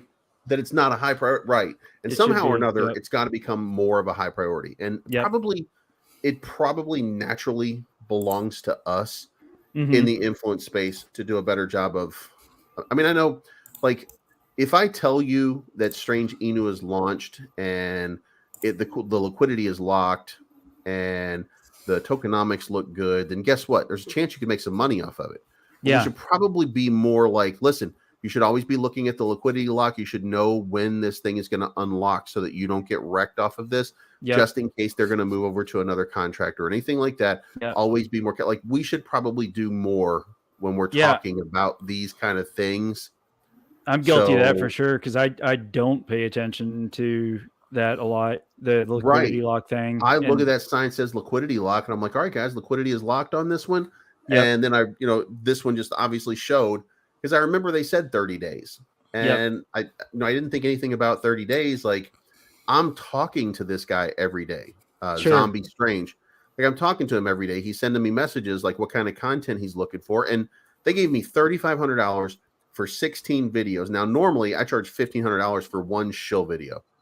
Really? Which Okay. is what you call them, is a shill video, right? Sure. So I Yep. charged Yep. $1,500 for one video, and I agreed to do 16 videos for him, but he only wanted like 2-minute, 3-minute long videos. He's like, what I want you to do is do your normal intro, then do your song, then do a quick TNA analysis. I don't want you to cover it too deeply. I just want you to point out that the price is pumping because we're pumping the price. Okay. Then Yeah. do your closing. Tell people what you think of it from what you see, and then that's it. That's all we want every day. Wow. Yep. And I was like, you know what? I can actually do that. That's pretty simple. And for 3 minutes, 16 times, that's an hour's worth of work, $3,500. Like mathematically speaking, I'm winning. Dude. Yeah. Hell yeah. That's it made great. perfect sense. And then I started doing it, and then I felt like I'm 10 videos in, and now I'm feeling obligated to provide them with the content to make sure that I'm delivering on what I agreed to them. And even in hindsight, I'm seeing the signs that there's something wrong. Sure. You know, like I'm seeing that, you know, the liquidity is unlocked and they're going to start doing something pretty soon to migrate over. Then they're starting the new Wanda contract. And then I just see all these different signs, and I'm like, alone, if I were not obligated to provide them with content, I probably would have said, fuck this. I'm getting out of this token. Yeah. Like in my mind, that's exactly what I would have said. But I was basically riding on house money. I had 7 when they gave me the money. I had 7 BNB, and I took 7 BNB and I bought 7 BNB worth of Strange, and so I ended up with nothing. Yeah. That sucks, man. Yep. Yeah, and you know, when I think I don't know how long ago it was. It was a few weeks ago. Crypto realist Jeremy, you know, he was talking about we were talking about Strange just in the background, just DMing each other about it and stuff. And he called out back then already that there was some odd stuff going on where there was, you know, money being sent to and from the dev wallet, you know, and he actually called it out to the devs, and, you know, they said that they found the issue and fixed the issue and blah, blah, blah, that it wouldn't be happening anymore. That it was just I don't know what the exact reason was behind it, but it made sense kind of. Yeah. But then I was digging around. He digs way deeper into transaction stuff than I do. He's got more knowledge than I do, but we were looking and we just kept seeing stuff repeatedly, but it wasn't really enough to make it seem like, okay, this is definitely a scam. But there was always something going on between transactions. It was weird. That was the thing about it. They were very savvy about almost everything that they were doing. They had an answer for it. And they had an answer for everything. Yep. So when something didn't add up, and you know, we probably weren't communicating with everybody enough to say that this is what we're finding. Sure. You know what I mean? Like we have centralized communication, but we don't have centralized communication on every token because that would take forever. So this is just one of those things where Jeremy can say, well, I told you so about a week ago. And Brad can say, well, I told you so last night. And then I can say, well, fuck, I didn't tell anybody. Yeah. I'm sorry. You know what I mean? Like we all like if we all looked at the puzzle, we probably could have fit it together and said, guys, this is some bullshit. Yeah. But you know, I feel like in my situation, I was compromised because I had agreed to put out content, and I was just putting out the content because that's what they wanted. And I'm looking at the content and gathering information every morning. And when I'm getting it ready, like everything looks fine. Everything looks fine. This thing is continuing to pump. Like this is exactly what you want. This is how you make money in crypto, by playing these dips as a trader. Like this one looks easy, you know? So, yeah, it's just unfortunate. And unfortunately it'll happen again. That's the shitty part. It's just, it happens too often, and there's no way to really put a complete stop to it. No, but I don't want to do it. I don't want anybody to lose money because they listen to me. Like if you listen to me if it's 8 a.m. in the morning and I put out a video and say, listen, this is a buy right now. It's 8 a.m. in the morning. Make sure that you get in where you fit in, like right now. And you watch that video at 5 p.m. in the afternoon and it's a giant green mountain. Yeah. And you get in anyway, fuck you. That's your fault. Exactly. Yeah. Like you got to be able to read between lines somewhere.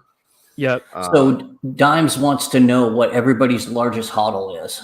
Yeah, he already said what mine is. He called that one Crow. That's my largest total for sure right now, as of right now. What about you, Dave? And Dave, what do y'all think? What's your biggest hodl that you believe in? Believes will be happy about this one. Mine's Volt. Volt.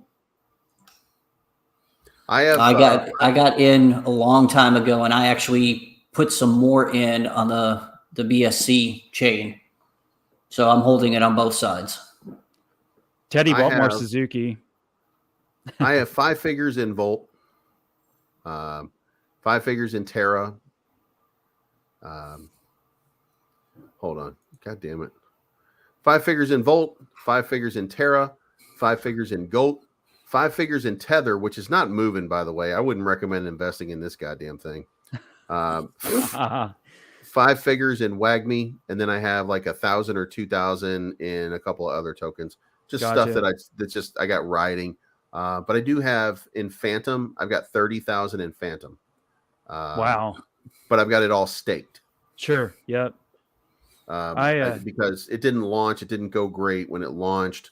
Yeah. I've got a couple thousand in Safe Ape. Shift. I had a couple thousand in Shift. Yeah. Aren't they going to a V2 soon? Yeah. So I've already given them my tokens, and I'm waiting for the new distribution. Yeah. And I just have random things that I either have like Sight Nobi. I got a stake of Sight Nobi. And then I've got some Shib Nobi. I've got Saitama. I don't hold as much in some of those. I've got a big holding in Shiba Doge, almost 5 figures. So like I have different plays that are around. And like I feel like I have a couple thousand into Lily right now, because I feel like that's going to run at some point too. A lot of people are saying that, but it's not huge. It's just kind of I'm holding out. Well, they made an announcement. I knew what the announcement was going to be, and like I kind of talked to them about a partnership, and I may partner with them very soon. Oh, nice. So I put out content for them last night, like a little drive home, where I said that there's a major announcement. And it had a capital M on it. So I said, what does it mean?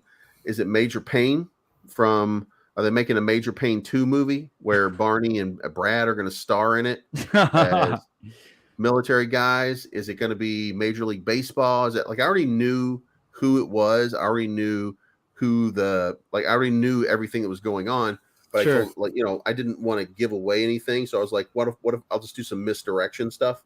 And just say, like, maybe it's a Major League Baseball player. Maybe it's this. Maybe it's that. Yeah. But that major must mean something. So then they announced it, and it was Majors champion John Daly. Oh, gotcha. And his partner was an actual Army major. Wow. And I think it's the Kind Hearts program, something like that. Okay. So they're partnering with them. Nice. As part of the Lillian project to give them money so that they can have surgeries performed. Like that's basically what Lillian's all about. Yes. So, yep. Yeah, I think that long term they should be able to do good. I think they have a good project that they're building. I don't have any Lillian, but that doesn't mean I won't at some point.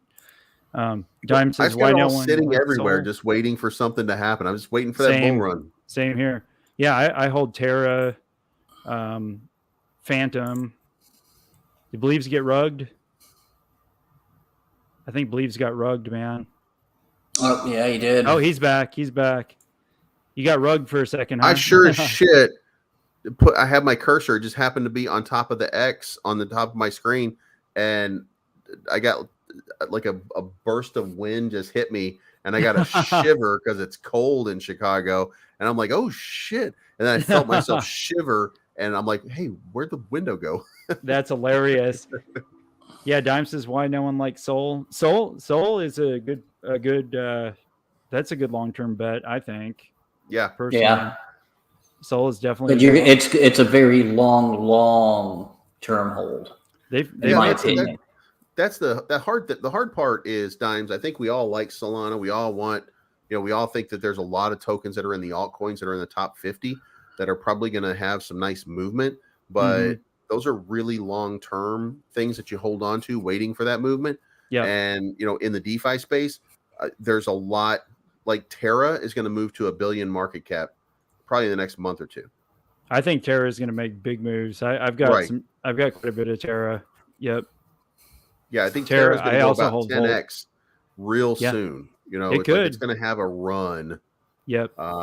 And WAGMI, when WAGMI gets out of this beta and we start to get, because we've got some Twitch influencers and stuff like that, like people are going to find out about WAGMI in a very big way.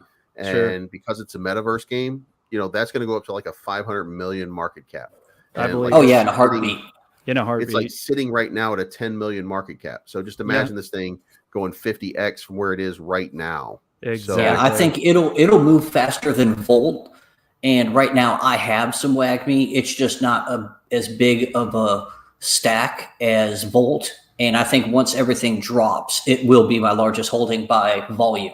Right. Most of the experts, quote unquote, were predicting Volt about 600 million market cap by the end of this month, just provided that the market continues to be bearish and not too bearish.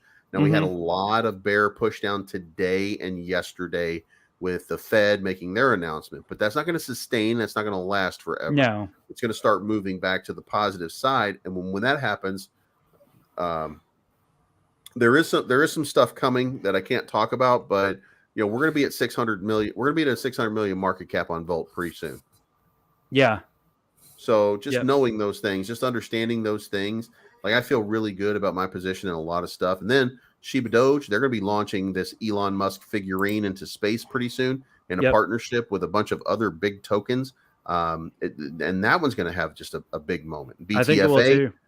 They're going to have a big moment. Yeah, you know, there's all these different places where there's like it's just waiting for the market to smile for a few days. Exactly. The market smiles for a few days, and we're all going to be real happy about our positions. Heck yeah. Yeah, I hold Shiba Doge, I hold Volt, I hold what was the other one you just mentioned? WAGMI. I hold WAGMI. WAGMI, Terra. Yep, I've got all those. Yeah, I think the real gem. I think there's two of them that I think are going to be real gems if you only have a small amount of money to invest. One of them is Safe Ape. The other one is Shift Token, because Pan has an app almost ready to go. So that not that I'm really picking and choosing that Shift is going to be something special. I'm just using what I know about the market, and in this market, there's a big place for fitness, and there is a new app that just came out called Steppen. Yeah, I've been reading about that project. Yeah, Steppen had a $2.7 billion market cap on its run up just a couple of days ago. I know. Yep. So Shift did anything like they did anywhere near. Right. Yeah. Yep. I agree. And I was looking at Steppen, and I was like, no, Shift is going to go first, and it didn't. And damn it. Lazy Jedi said, please blink your Volt news since you can't talk about it. I know Morse code. How do I say tier 1 coming with? Yeah, seriously. There is. Look, guys, there's something big coming. I just can't talk about it until there's something official. Big coming. That's all I can say. Yeah. Yeah. If we were on my channel, you could say it because I've only got 30 followers. So, That's hilarious. There's something big coming. Yeah, there's a lot of good projects. And Dimes, he said he's a super safe long-term guy. Yeah, there's nothing wrong with that either at all whatsoever. I mean, those long-term plays, I mean, they are way safer, but there's big returns. But, some people like to be dangerous. A lot of the DeFi, a lot of us degens like the danger of some of this stuff. I'm a straight degen. I hardly hold any stable. Everything I have is degen plays, which is stupid, I know. But what I do have in stable, I have everything staked. And essentially, I'm using my staking money to do my degen plays. Mm-hmm. Makes sense. I do not. I have everything in Tether. As a matter of fact, I took everything out of Ethereum right now too, and I put everything in Tether play. Just to kind of sit on it for a while, because I thought maybe I'd get a dip down to 2,500, and if I can get a dip to, come on, dog, read the room. and I thought that the play would be about 2,500. So I'm still waiting for that dip to play It still itself might out. hit 25. I haven't seen enough support. I haven't seen anything good enough that makes me think that we're done. We're at 2676 and there's a lot of fight. So, but it's still pushing down. I think it's going to push down until Sunday night because our weekends are usually kind of tough. So yeah, they are. I've noticed that too. I think that Sunday night, if the market starts moving in Asia, then we'll be in good shape. If I look at Morningstar right now, then I see that large volume value is positive, and I see the core value is starting to look. It's still red on large, medium, and small, but I got a feeling that this thing is going to start changing. And then when you look at the markets, everything tonight is deep red, except for Japan. It looks like maybe a little bit. There's a little swath in the Middle East. Looks like Turkey. And then, Jesus Christ, what is this? The Andes Mountains or some shit like that. That's the only things that are in green right now. Markets that are feeling good. The American market, Mexican market, Brazilian market, Australia market, the Asian markets, including India, are all just blood red right now. Wow. All of Europe is blood red right now. South Africa is blood red. Chile is definitely. Argentina is in the green. That's the only one that's in the green. So, the world is not a like, good time to be this. buying. Not a good time to be buying at this moment. Well, actually, this is an accumulation period. Like this really is the spot where you might be okay if you're making that long. If you're not worried about hitting the dip all the way down, you might be able to just pick it up and make a little bit of profit right now. Like this is the spot where if you didn't have any skin in the game, now you can put some skin in. But if you're already in, then you're just fucked. Yeah. Ooh, speaking of dimes, believes in the danger zone. I went to see Doctor Strange in the Multiverse of Madness last night, and how was it? It was a pretty good movie. Like I'm not a fan of the magical. Like I don't give a shit about Wanda. I don't give a shit about Doctor Strange. But it's a Marvel movie, so I'm gonna go check it out. Sure. Yesterday, my son was asking me how I liked it because he gave it a 9 out of 10. He thought it was great, and I said like 6 out of 10 because it was just But the more I think about it, the more I'm like, you know what? That really was a kick-ass movie, just from beginning to end. Really? I don't like Doctor Strange as a character. I don't like Wanda as a character so much. But as a movie, like, it was really, really good. But the important thing was, at the beginning of that, we got in the danger zone. Tom Cruise and Top Gun Maverick came out. Oh, really? A preview for and it? they showed the most in-depth trailer so far. Nice. And I can't wait for that. When you were watching it, it was just like what was crazy was it was kind of a trip down memory lane. Okay. Because you're watching it, and you know who Miles Teller is? Yep. The actor? Yeah. So he plays Goose's son. Oh, really? Okay. And he's also in the Top Gun flight school. So he's taking after his father. He's now grown up. He was a baby. And now Maverick, the guy that killed his dad with his dangerous move, is now the guy that's training him. Gotcha. So that was the hook in the movie.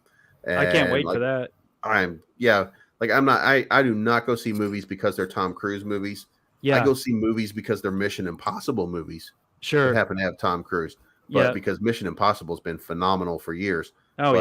Like I wouldn't go see, but I'm gonna go see Top Gun. Like, hell yeah, me too. When's it supposed to release? Is there a date for release yet or no?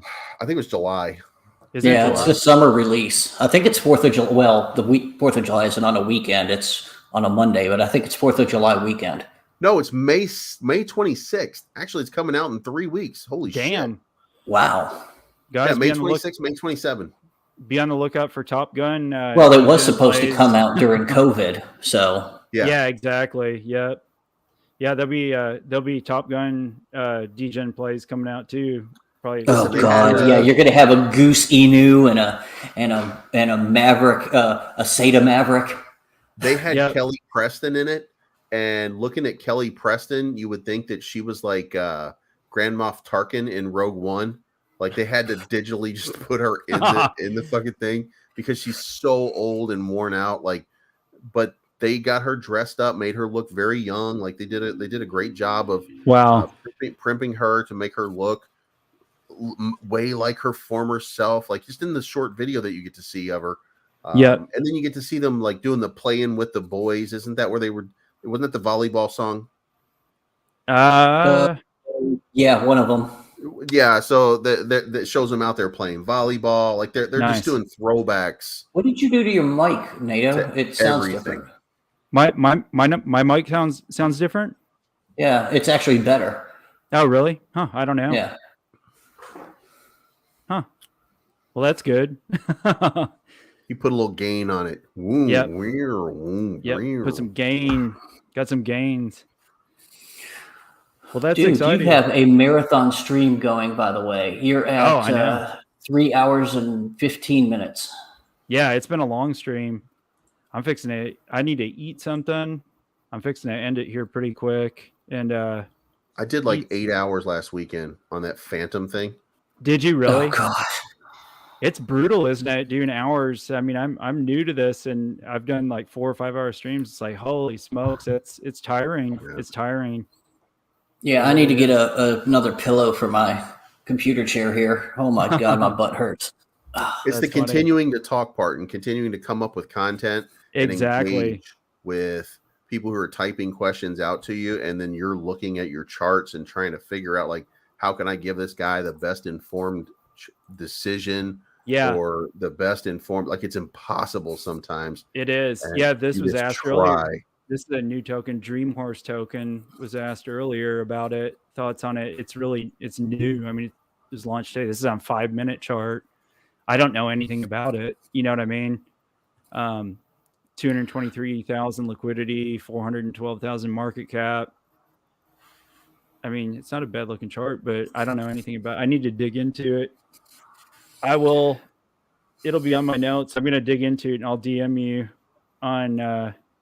I think it was Lazy Jedi that asked me about it. I'll have to go back and look, but I will look into it and DM you my thoughts on it here tonight for sure. So before you end this stream, I want to thank everybody who has subscribed to my channel today.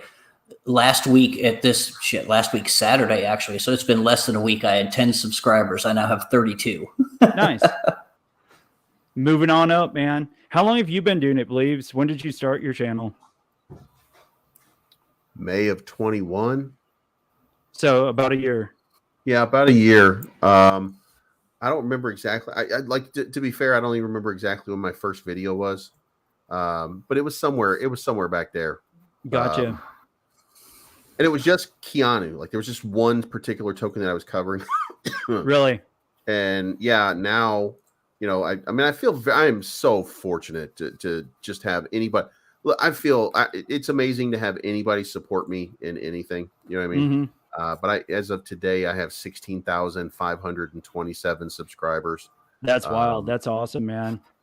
Yeah, I mean, it's been just like a roller coaster ride. That's awesome.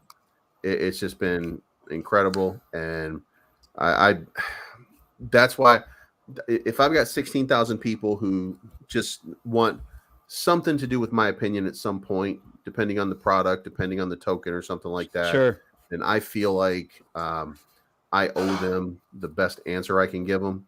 So oh yeah, for sure. Yeah, along with it comes the pressure of how do I make sure that I'm doing these guys service, you know? Exactly. How do I make sure yep. that these guys are getting value for what I'm telling them? Absolutely. No, yeah. I'm only a few weeks in on my journey, and I've learned a lot already, but I'm looking forward. Hashtag goals, man. You're at that at 1 year, man. I would be completely overwhelmed to be there in a year. That'd be awesome. So I'm overwhelmed with where I'm at already.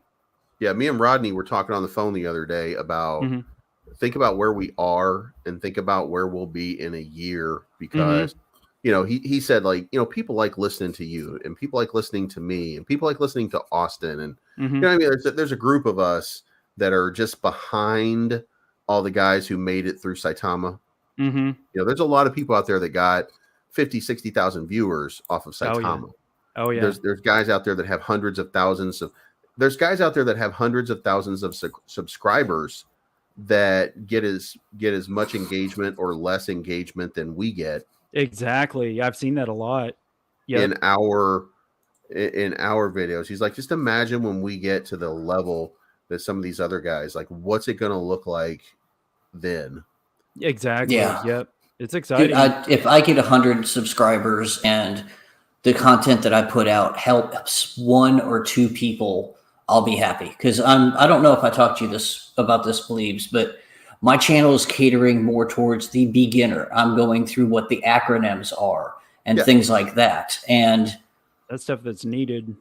Yeah, it's needed. And the other thing is, and it's no offense to you or Tornado or any of y'all, but, you guys talk about, I put a small bag in, I put $3,000. And I'm like, shit, $3,000 for me, that's a huge bag. A small bag for me is $100, and I want to show through everything. And if you do your research and you do find those diamonds in the rough, that you could turn that $100 into $1,000, into an ETH, and then you just build from there. Yep. Well, here, I'll tell you, my first investment was $150, and it was into Keanu, which was $5,000 within 3 days. Damn. And I didn't cash out because I didn't know any better. I was under the impression that I was just going to throw money at it and it was going to become $1 million in a week. Like most people are that come into the space. It went back down and went back down and went back down. Now, here's the good part.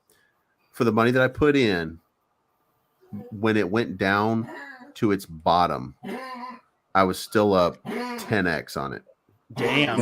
So I was up 10x for a long period of time. Then I got savvy to it. And I sat there kind of dead until the October run-up period. And then we did about a 5x overnight, and I took profit at that point. And then I waited a couple days, and it dropped way back down. And then I got back in, and it went back up again. So I took more profit. Then we had some events that were supposed to happen that didn't happen. And as soon as I found out that the events weren't happening, I sold my bag. And then, like, I was the first person to get out. Like, we all heard at the same time. And I knew, like, it was just going to be a disaster. But I also knew that not everybody knew that. So we were at 35. Let's just say we were at 3,500. There was a massive sell-off, and it dropped down under 1,500 in a matter of minutes. Dang. You know what? Fuck this. And I put 10 grand in at 1,500, and it put back up to 2,500 in like 5 minutes. Wow. And then I just cashed out. That's amazing. Oh, so you pump and dumped. Yeah. And then from there, I moved on to other projects, and I already had like a little bit in Saitama that ended up becoming a lot more in Saitama. I had a little bit in Floki that ended up becoming a lot more in Floki. You know, all the way down the line, little places and little plays that I had made started becoming bigger things. Yep. Kind of like where we're sitting at right now. We're in a down market. It just took time. Yeah, it just took time. And I didn't even realize the profits on some of those. Like my Floki bag's way back down. Like my Floki bag at one point was like 18 grand. Now it's back down to like 2 grand. But my initial on Floki was $250. So wow, like I'm still doing really good on Floki because I got in early. And you know, so it's not huge, it's not life changing, it's not one of those magical runs, but it's still way better than when I started. So now when I have a conversation like this, I'm able to say, you know, not only do I have 5 digits in Volt, I've got 5 digits in Volt on the BNB side too. Nice. You know what I mean? Like, and it's money that I don't even think about until I start thinking about it. Sure. And you know, like there's plays that I have in places. Like I have Cardano. I have a couple $1,000s in Cardano staked that I just like I haven't even looked at in months. Yep. You know what I mean? Like, and then Cardano I will do have good. I've got Crow sitting in a wallet. I have no idea. It's not staked, but it's just sitting in the wallet. Yep. That's where, and patience is key. That seems to be the biggest thing. Just patience is key, man. Set it and forget it, and let it become. And the other thing is, you got to let it. You have to make smart plays, and you have to be able to put a little bit in at a time, and make sure that you buy on a big red candle. You know what I mean? Yeah. Just let it become something more for you, and then make sure that you take profit so that more always becomes your more. Exactly. And then make bigger plays and just do the smart moves. And it just takes time in the beginning. But once you hit like a certain spot, like I hit a certain spot and then it just, bam, it just, like that 1500 sitting there for all that time. It went up to like 4,500 and I was able to take a profit out. And then when I got back in, I only put 3,000 in. So now I had 1,500 out and I put it into USDT and I had 3,000 in, but I had the same number of tokens. And then I pumped it again and that became 10,000 and I took it out again. You know what I mean? Like I just kept doing it. And I did the same thing with Saitama for a long time. Like, wow. During October and November of Saitama, it was trading between 8,000 and 9,000. So you put in 10,000 at 8,000 and in a couple hours, it's 9,000. You cash back out. And with the fees were a little bit high back then, but you were still making like $800 or $900 every single time. And and it did it constantly. It was only 4% tax, by the way, on Saitama. So it wasn't killing you on taxes. So 8% in and out is a pretty good lick. So I was just every day there was an 8,000. When it hit 8,000, buy. When it hit 9,000, sell. Didn't matter how high or low it went. Just keep doing it and keep doing it, keep doing it. And I did it for a while, and I made a lot of money off of that. I'm sure. Yeah, I remember that run when it was literally just 8-9, just up and down for like weeks. I was playing that every day. That's awesome. Yep. And again, awesome. It doesn't make you rich that way, but it lets you accumulate. Yeah, you accumulate, and then those accumulations can be put into whatever else, and it all. Then I got monetized here. That's when I finally learned. Is taking profits. Yeah. And that's why I moved to the BNB side. I was telling Tornado about it earlier. Is the gas fees on Ethereum side are just, you make a $50 plane, it's costing you $80 in gas one way. Yeah, it's not. So you have to 4x on everything to be able to pull it out and make a profit when you're doing small amounts. That's why I like the Cronos chain, and that's why I like BNB, because you can make a $20 play on something, and if it 10x's, that 20 became 200 and it only cost you $4 to make the play. Yes. Yeah, true that. Yep, exactly. Yeah, I play on all the chains. I'm trying to focus on Cronos, at least a couple of streams a week, but I mean, overall, I like to make profits. So I'll jump into anything, any chain, if it seems feasible. And to answer your question, Dimes, yes, I do. I'm a general contractor, so I do work during the day. I kind of set my own schedule, which is nice because when I decided to go for it with this channel and had no idea what the outcome would be, but it's taken off a lot. So I feel pretty fortunate to be able to set my own schedule and be able to still do this and see where it all goes long term, man. If it turns into this full time and doing YouTube and crypto and everything, man, I pray it does. That'd be awesome, man. The most honest answer that I can give on that would be, I don't need to work. I could probably survive really, really, really well on YouTube stuff. Sure. But I'm not comfortable with it. So because it could disappear tomorrow. And I have I have a pretty good job. I'm the vice president of a company. So gotcha. I make a lot for a little. So do you go to an office or do you work from home a lot? Or I go to an office. Gotcha. Okay. So we all work, Dimes. All three of us work. Yeah. I work for the University of Texas. I do all the card readers and alarm systems and security cameras. Oh, nice. That's cool. Yeah, I've been fortunate for the last little while. So I I've been able to change my life quite a bit from crypto in the last couple months. I'm but sure. I don't feel comfortable enough that that's sustainable the way it is right now. Like let's face it, marketing wallets are going to be they're here to stay. Like that's something that a year from now we're still going to have marketing wallets. So I'm still going to have a job as a person that shills a product, right? Yeah, exactly. Yep. So, but I'm not comfortable with that. That makes me nervous. Exactly. So Yeah, it's a big I'm step. afraid that even though I make, like, this pays me a lot of money, like, I'm afraid that goes away because that money's all crypto. And like today, let's just say I made $40,000 in crypto last month. If I got paid $40,000 today, that's only 20 grand. It's still a lot, but it's only, you know what I mean? Like it's been cut in half.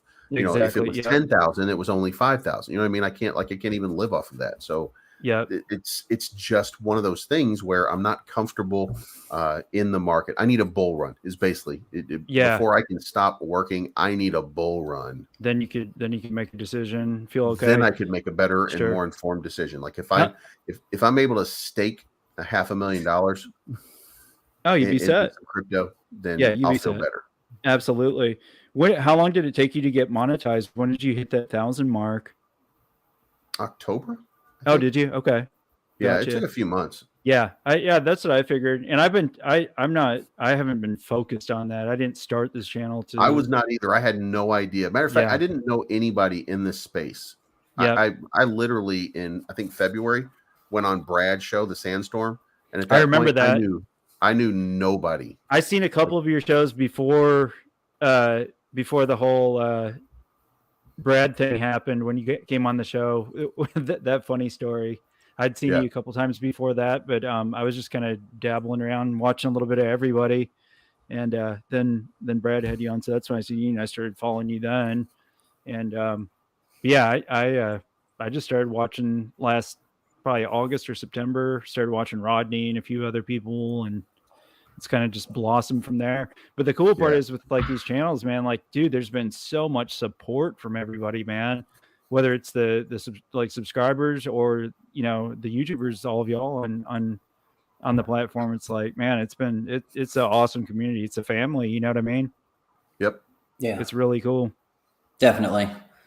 All right. So my first check, I can actually tell you somewhere on here, I think. Hey, Michael. I forgot to say hey earlier. Yeah, Mike, how's it going, brother? He's 2 hours behind us, so it's only 9 o'clock there. Don't let him in the stream because he'll keep us up for another couple hours. Oh, they're only given 60 days now. What's that? The other YouTube. Oh, to look back. Oh, here we go. Hold on. All time. Okay, so my first payment from them was September. No, my first payment was October, and that was for September. So I got monetized in September. Oh, okay. And my first check was $138.74. Nice. And then in November, I got $390.83. Yep. December, $143. Yep. January was $593.06. February was, and the February comes in March, so you know what I mean. Like they're all coming a month later. Yep. January check was $593. February check was $1,483. Wow. Holy shit! And then my March check was $2,041. Dang! So the subscribers go up. My April check is about $1,400 or $1,500. Gotcha.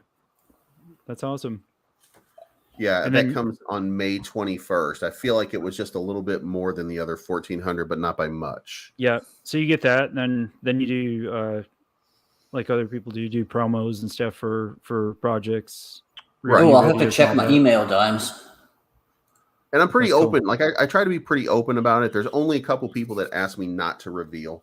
But I have a sponsorship with Volt. I have a sponsorship with. I have an upcoming sponsorship with Phantom. I have an upcoming sponsorship with Lillian Finance. I have a sponsorship with Shiba Doge. I have a sponsorship with Safe Ape, and I don't have a sponsorship with everybody that I do coverage on. Some of them I just like. Yeah. Yep. But I mean, when you did see you the start videos that I doing do promos and stuff? Did you start like after you got monetized, or when did you start after. getting into that? Yeah, I did it after. Yeah. But then I had enough eyes that I could command an actual price. Yeah, that's what I'm seeing. Yeah, to actually And have enough like viewers and stuff. I'm not bragging, but I think I opened up a kind of a Pandora's box, by the way. Did you? I had a media company that came and approached me, and they were pretty good. They're doing, it's DGen plays, all of it. But they came to me and they had a conversation with me, and they said, we like your content a little better than we like other people's content. We like your engagement, and I said, okay, so I'll partner with you guys. So then they give me projects, and you can see like the projects starting around February that I'm covering. Some of them are DGen plays, some of them so are they linked you up with projects basically. Yeah. Oh, yeah. gotcha. And then that makes sense. they I reached wondered out to if me that one day and existed. said, could you hook me up with specific people? So I hooked them up with specific people, and now if you see me shilling something and you see somebody else shilling something, it's all coming through the same place. Gotcha. Makes and sense. If you guys are paying attention to it, it's called My Rolodex. Oh yeah. Okay. Yeah, so that's a new project. Yep. And it just launched 2 days ago. Yep. But my media company just partnered with them a couple of days ago. Yeah, I've seen more people have started talking about that in the past day or two. Yeah. Yeah, everybody talking about My Rolodex right now. Those are my partners in the same company. Gotcha. So like me and Austin and Rodney, we all get business from these same, and they give us the right, like we're not obligated to them or anything like that. They just they present, they say, hey, listen, do you guys want to cover this? Do you want to cover this? Do you want to cover this? Like they just come to us individually. Or if a client says we want to talk to Bleaves or we want to talk to Rodney, or you know what I mean? Yep. And we all charge, like I'm the cheapest. So most people come to me first. Yeah. And then I cover it. And then a couple of days later, you'll see Rodney cover it. And then you'll see Austin cover it, or you'll see like vice versa. Cause I think they charge about the same price. Sure. But I just come cheaper because I'm hustling to buy a house and stuff like that. So I get it. I need that money. So I understand completely. That's cool, man. That's a cool story. It's good to get to know more stuff about that. That's awesome, man. Absolutely. Michael, good to see you in here, man. Appreciate you coming in. Crash Dave's took off. He had to go take a leak or something, probably because he's drinking. Racket Club ain't no family like the DGen family. Exactly, man. It's Who wants 1,500 ETH on a pre-sale? I think they're talking about Pixel. Yeah, I thought it was more than that, wasn't it? It was 4,000. Yeah, now it's down to 1,500. Oh, so they did drop it. Yeah, they did lower it. So they I mean, and here's the thing, they had no taxes on Pixel. So, but people, we're degens. Like we're like, once we get burned a few times, like on Phantom and stuff like that, people are like, man, fuck this. And now they want to know everything about something. And they said 4,000. Like this is basically just rebelled and said 4,000 is absolutely too much. Yeah. And there's there's no taxes on it. So they want 1,500, or they wanted 4,000 ETH, and people were like, absolutely not. And then they said, okay, fine, 1,500 would be fine. And there's still no taxes, which means that they were basically just asking for a giant handout. That's crazy. So that could make that happen. Like that's what that meant to me. So that can still hurt them, because if people look at it that way, that's going to make people not want. Well, the other thing is, if I'm them, and I had 4,000 ETH, and then I realize I'm only going to be able to get 1,500 ETH. Now, if I realize that in the pre-sale, and that I'm doing that for the betterment of the token, and I'm not having any taxes or anything like that, you know what I am doing now? Now I'm putting a whole bunch of extra tokens into my wallets. Mm-hmm.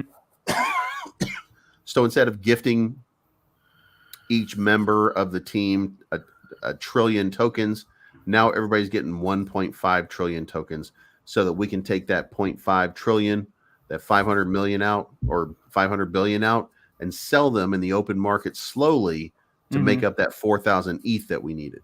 Oh yeah. Or that we wanted. You know what I mean? Yeah. Like one way or another, like what people don't understand is, one way or another, they're getting their money. Oh yeah. Yeah. So for me, I'm completely out of that. Even if it's a great product, and it might be a great product, I'm not saying that it's not. Like it might be something that's genre changing. It's just not going to be something that I'm invested in. Yeah, I decided the same thing after the 4,000 and all that, and just that was my decision, which everybody's entitled to their own. And I said the same thing. It's the team. They seem like good devs and everything. It seems like a good project and stuff. But I just I don't know. I'm just out on that one. Right. If they approach me and they want to do business, we can do business. But like, just know it's that nothing personal. I'm an investor only by my choice. I'm not an investor just because I'm covering the token. I'm covering it for you to see whether or not I like it or not. And then I might tell you that I'm making a play. And if I tell you that I'm making a play, then I'm making a play. Yeah. Gotcha. But I can tell you this, I'm not doing a play until I see it dip down and start looking like Phantom early on. Yeah. You know what I mean? Like until I see a lot of red, I'm not touching it. Yeah, I agree. Yep, I understand completely. I get that. Well, guys, I think I'm fixing to cut out. We're pushing 4 hours. I worked all day today, so I appreciate you coming on, Bleaves. I really do, man. And you're welcome. Yes, thank you. Anytime. I like having, in my opinion, I like having the thoughts and musings of a person that I would consider a whale compared to how I invest. Yeah. Well, it's cool. Oh, we got it. One more ASMR before I go. Hold on. Oh man. Oh, there we go. Yes, it's cool though, talking to everybody and getting information, just hearing how things went from the start of like you get on YouTube and stuff and starting in crypto. So it's cool. I try to be a sponge and just absorb it all, man.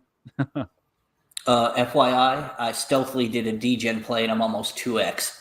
Oh God. Oh God. That's funny. All right, guys. Well, I appreciate everyone being here. Y'all please hit the like and subscribe. Go check out Crash Dave. Go check out Bleaves if you haven't. Y'all are probably all watching Bleaves anyway, but if you haven't, go check them out. And we'll talk to y'all later. Have a good night. Peace. All right, guys. Have a good night, guys. See ya.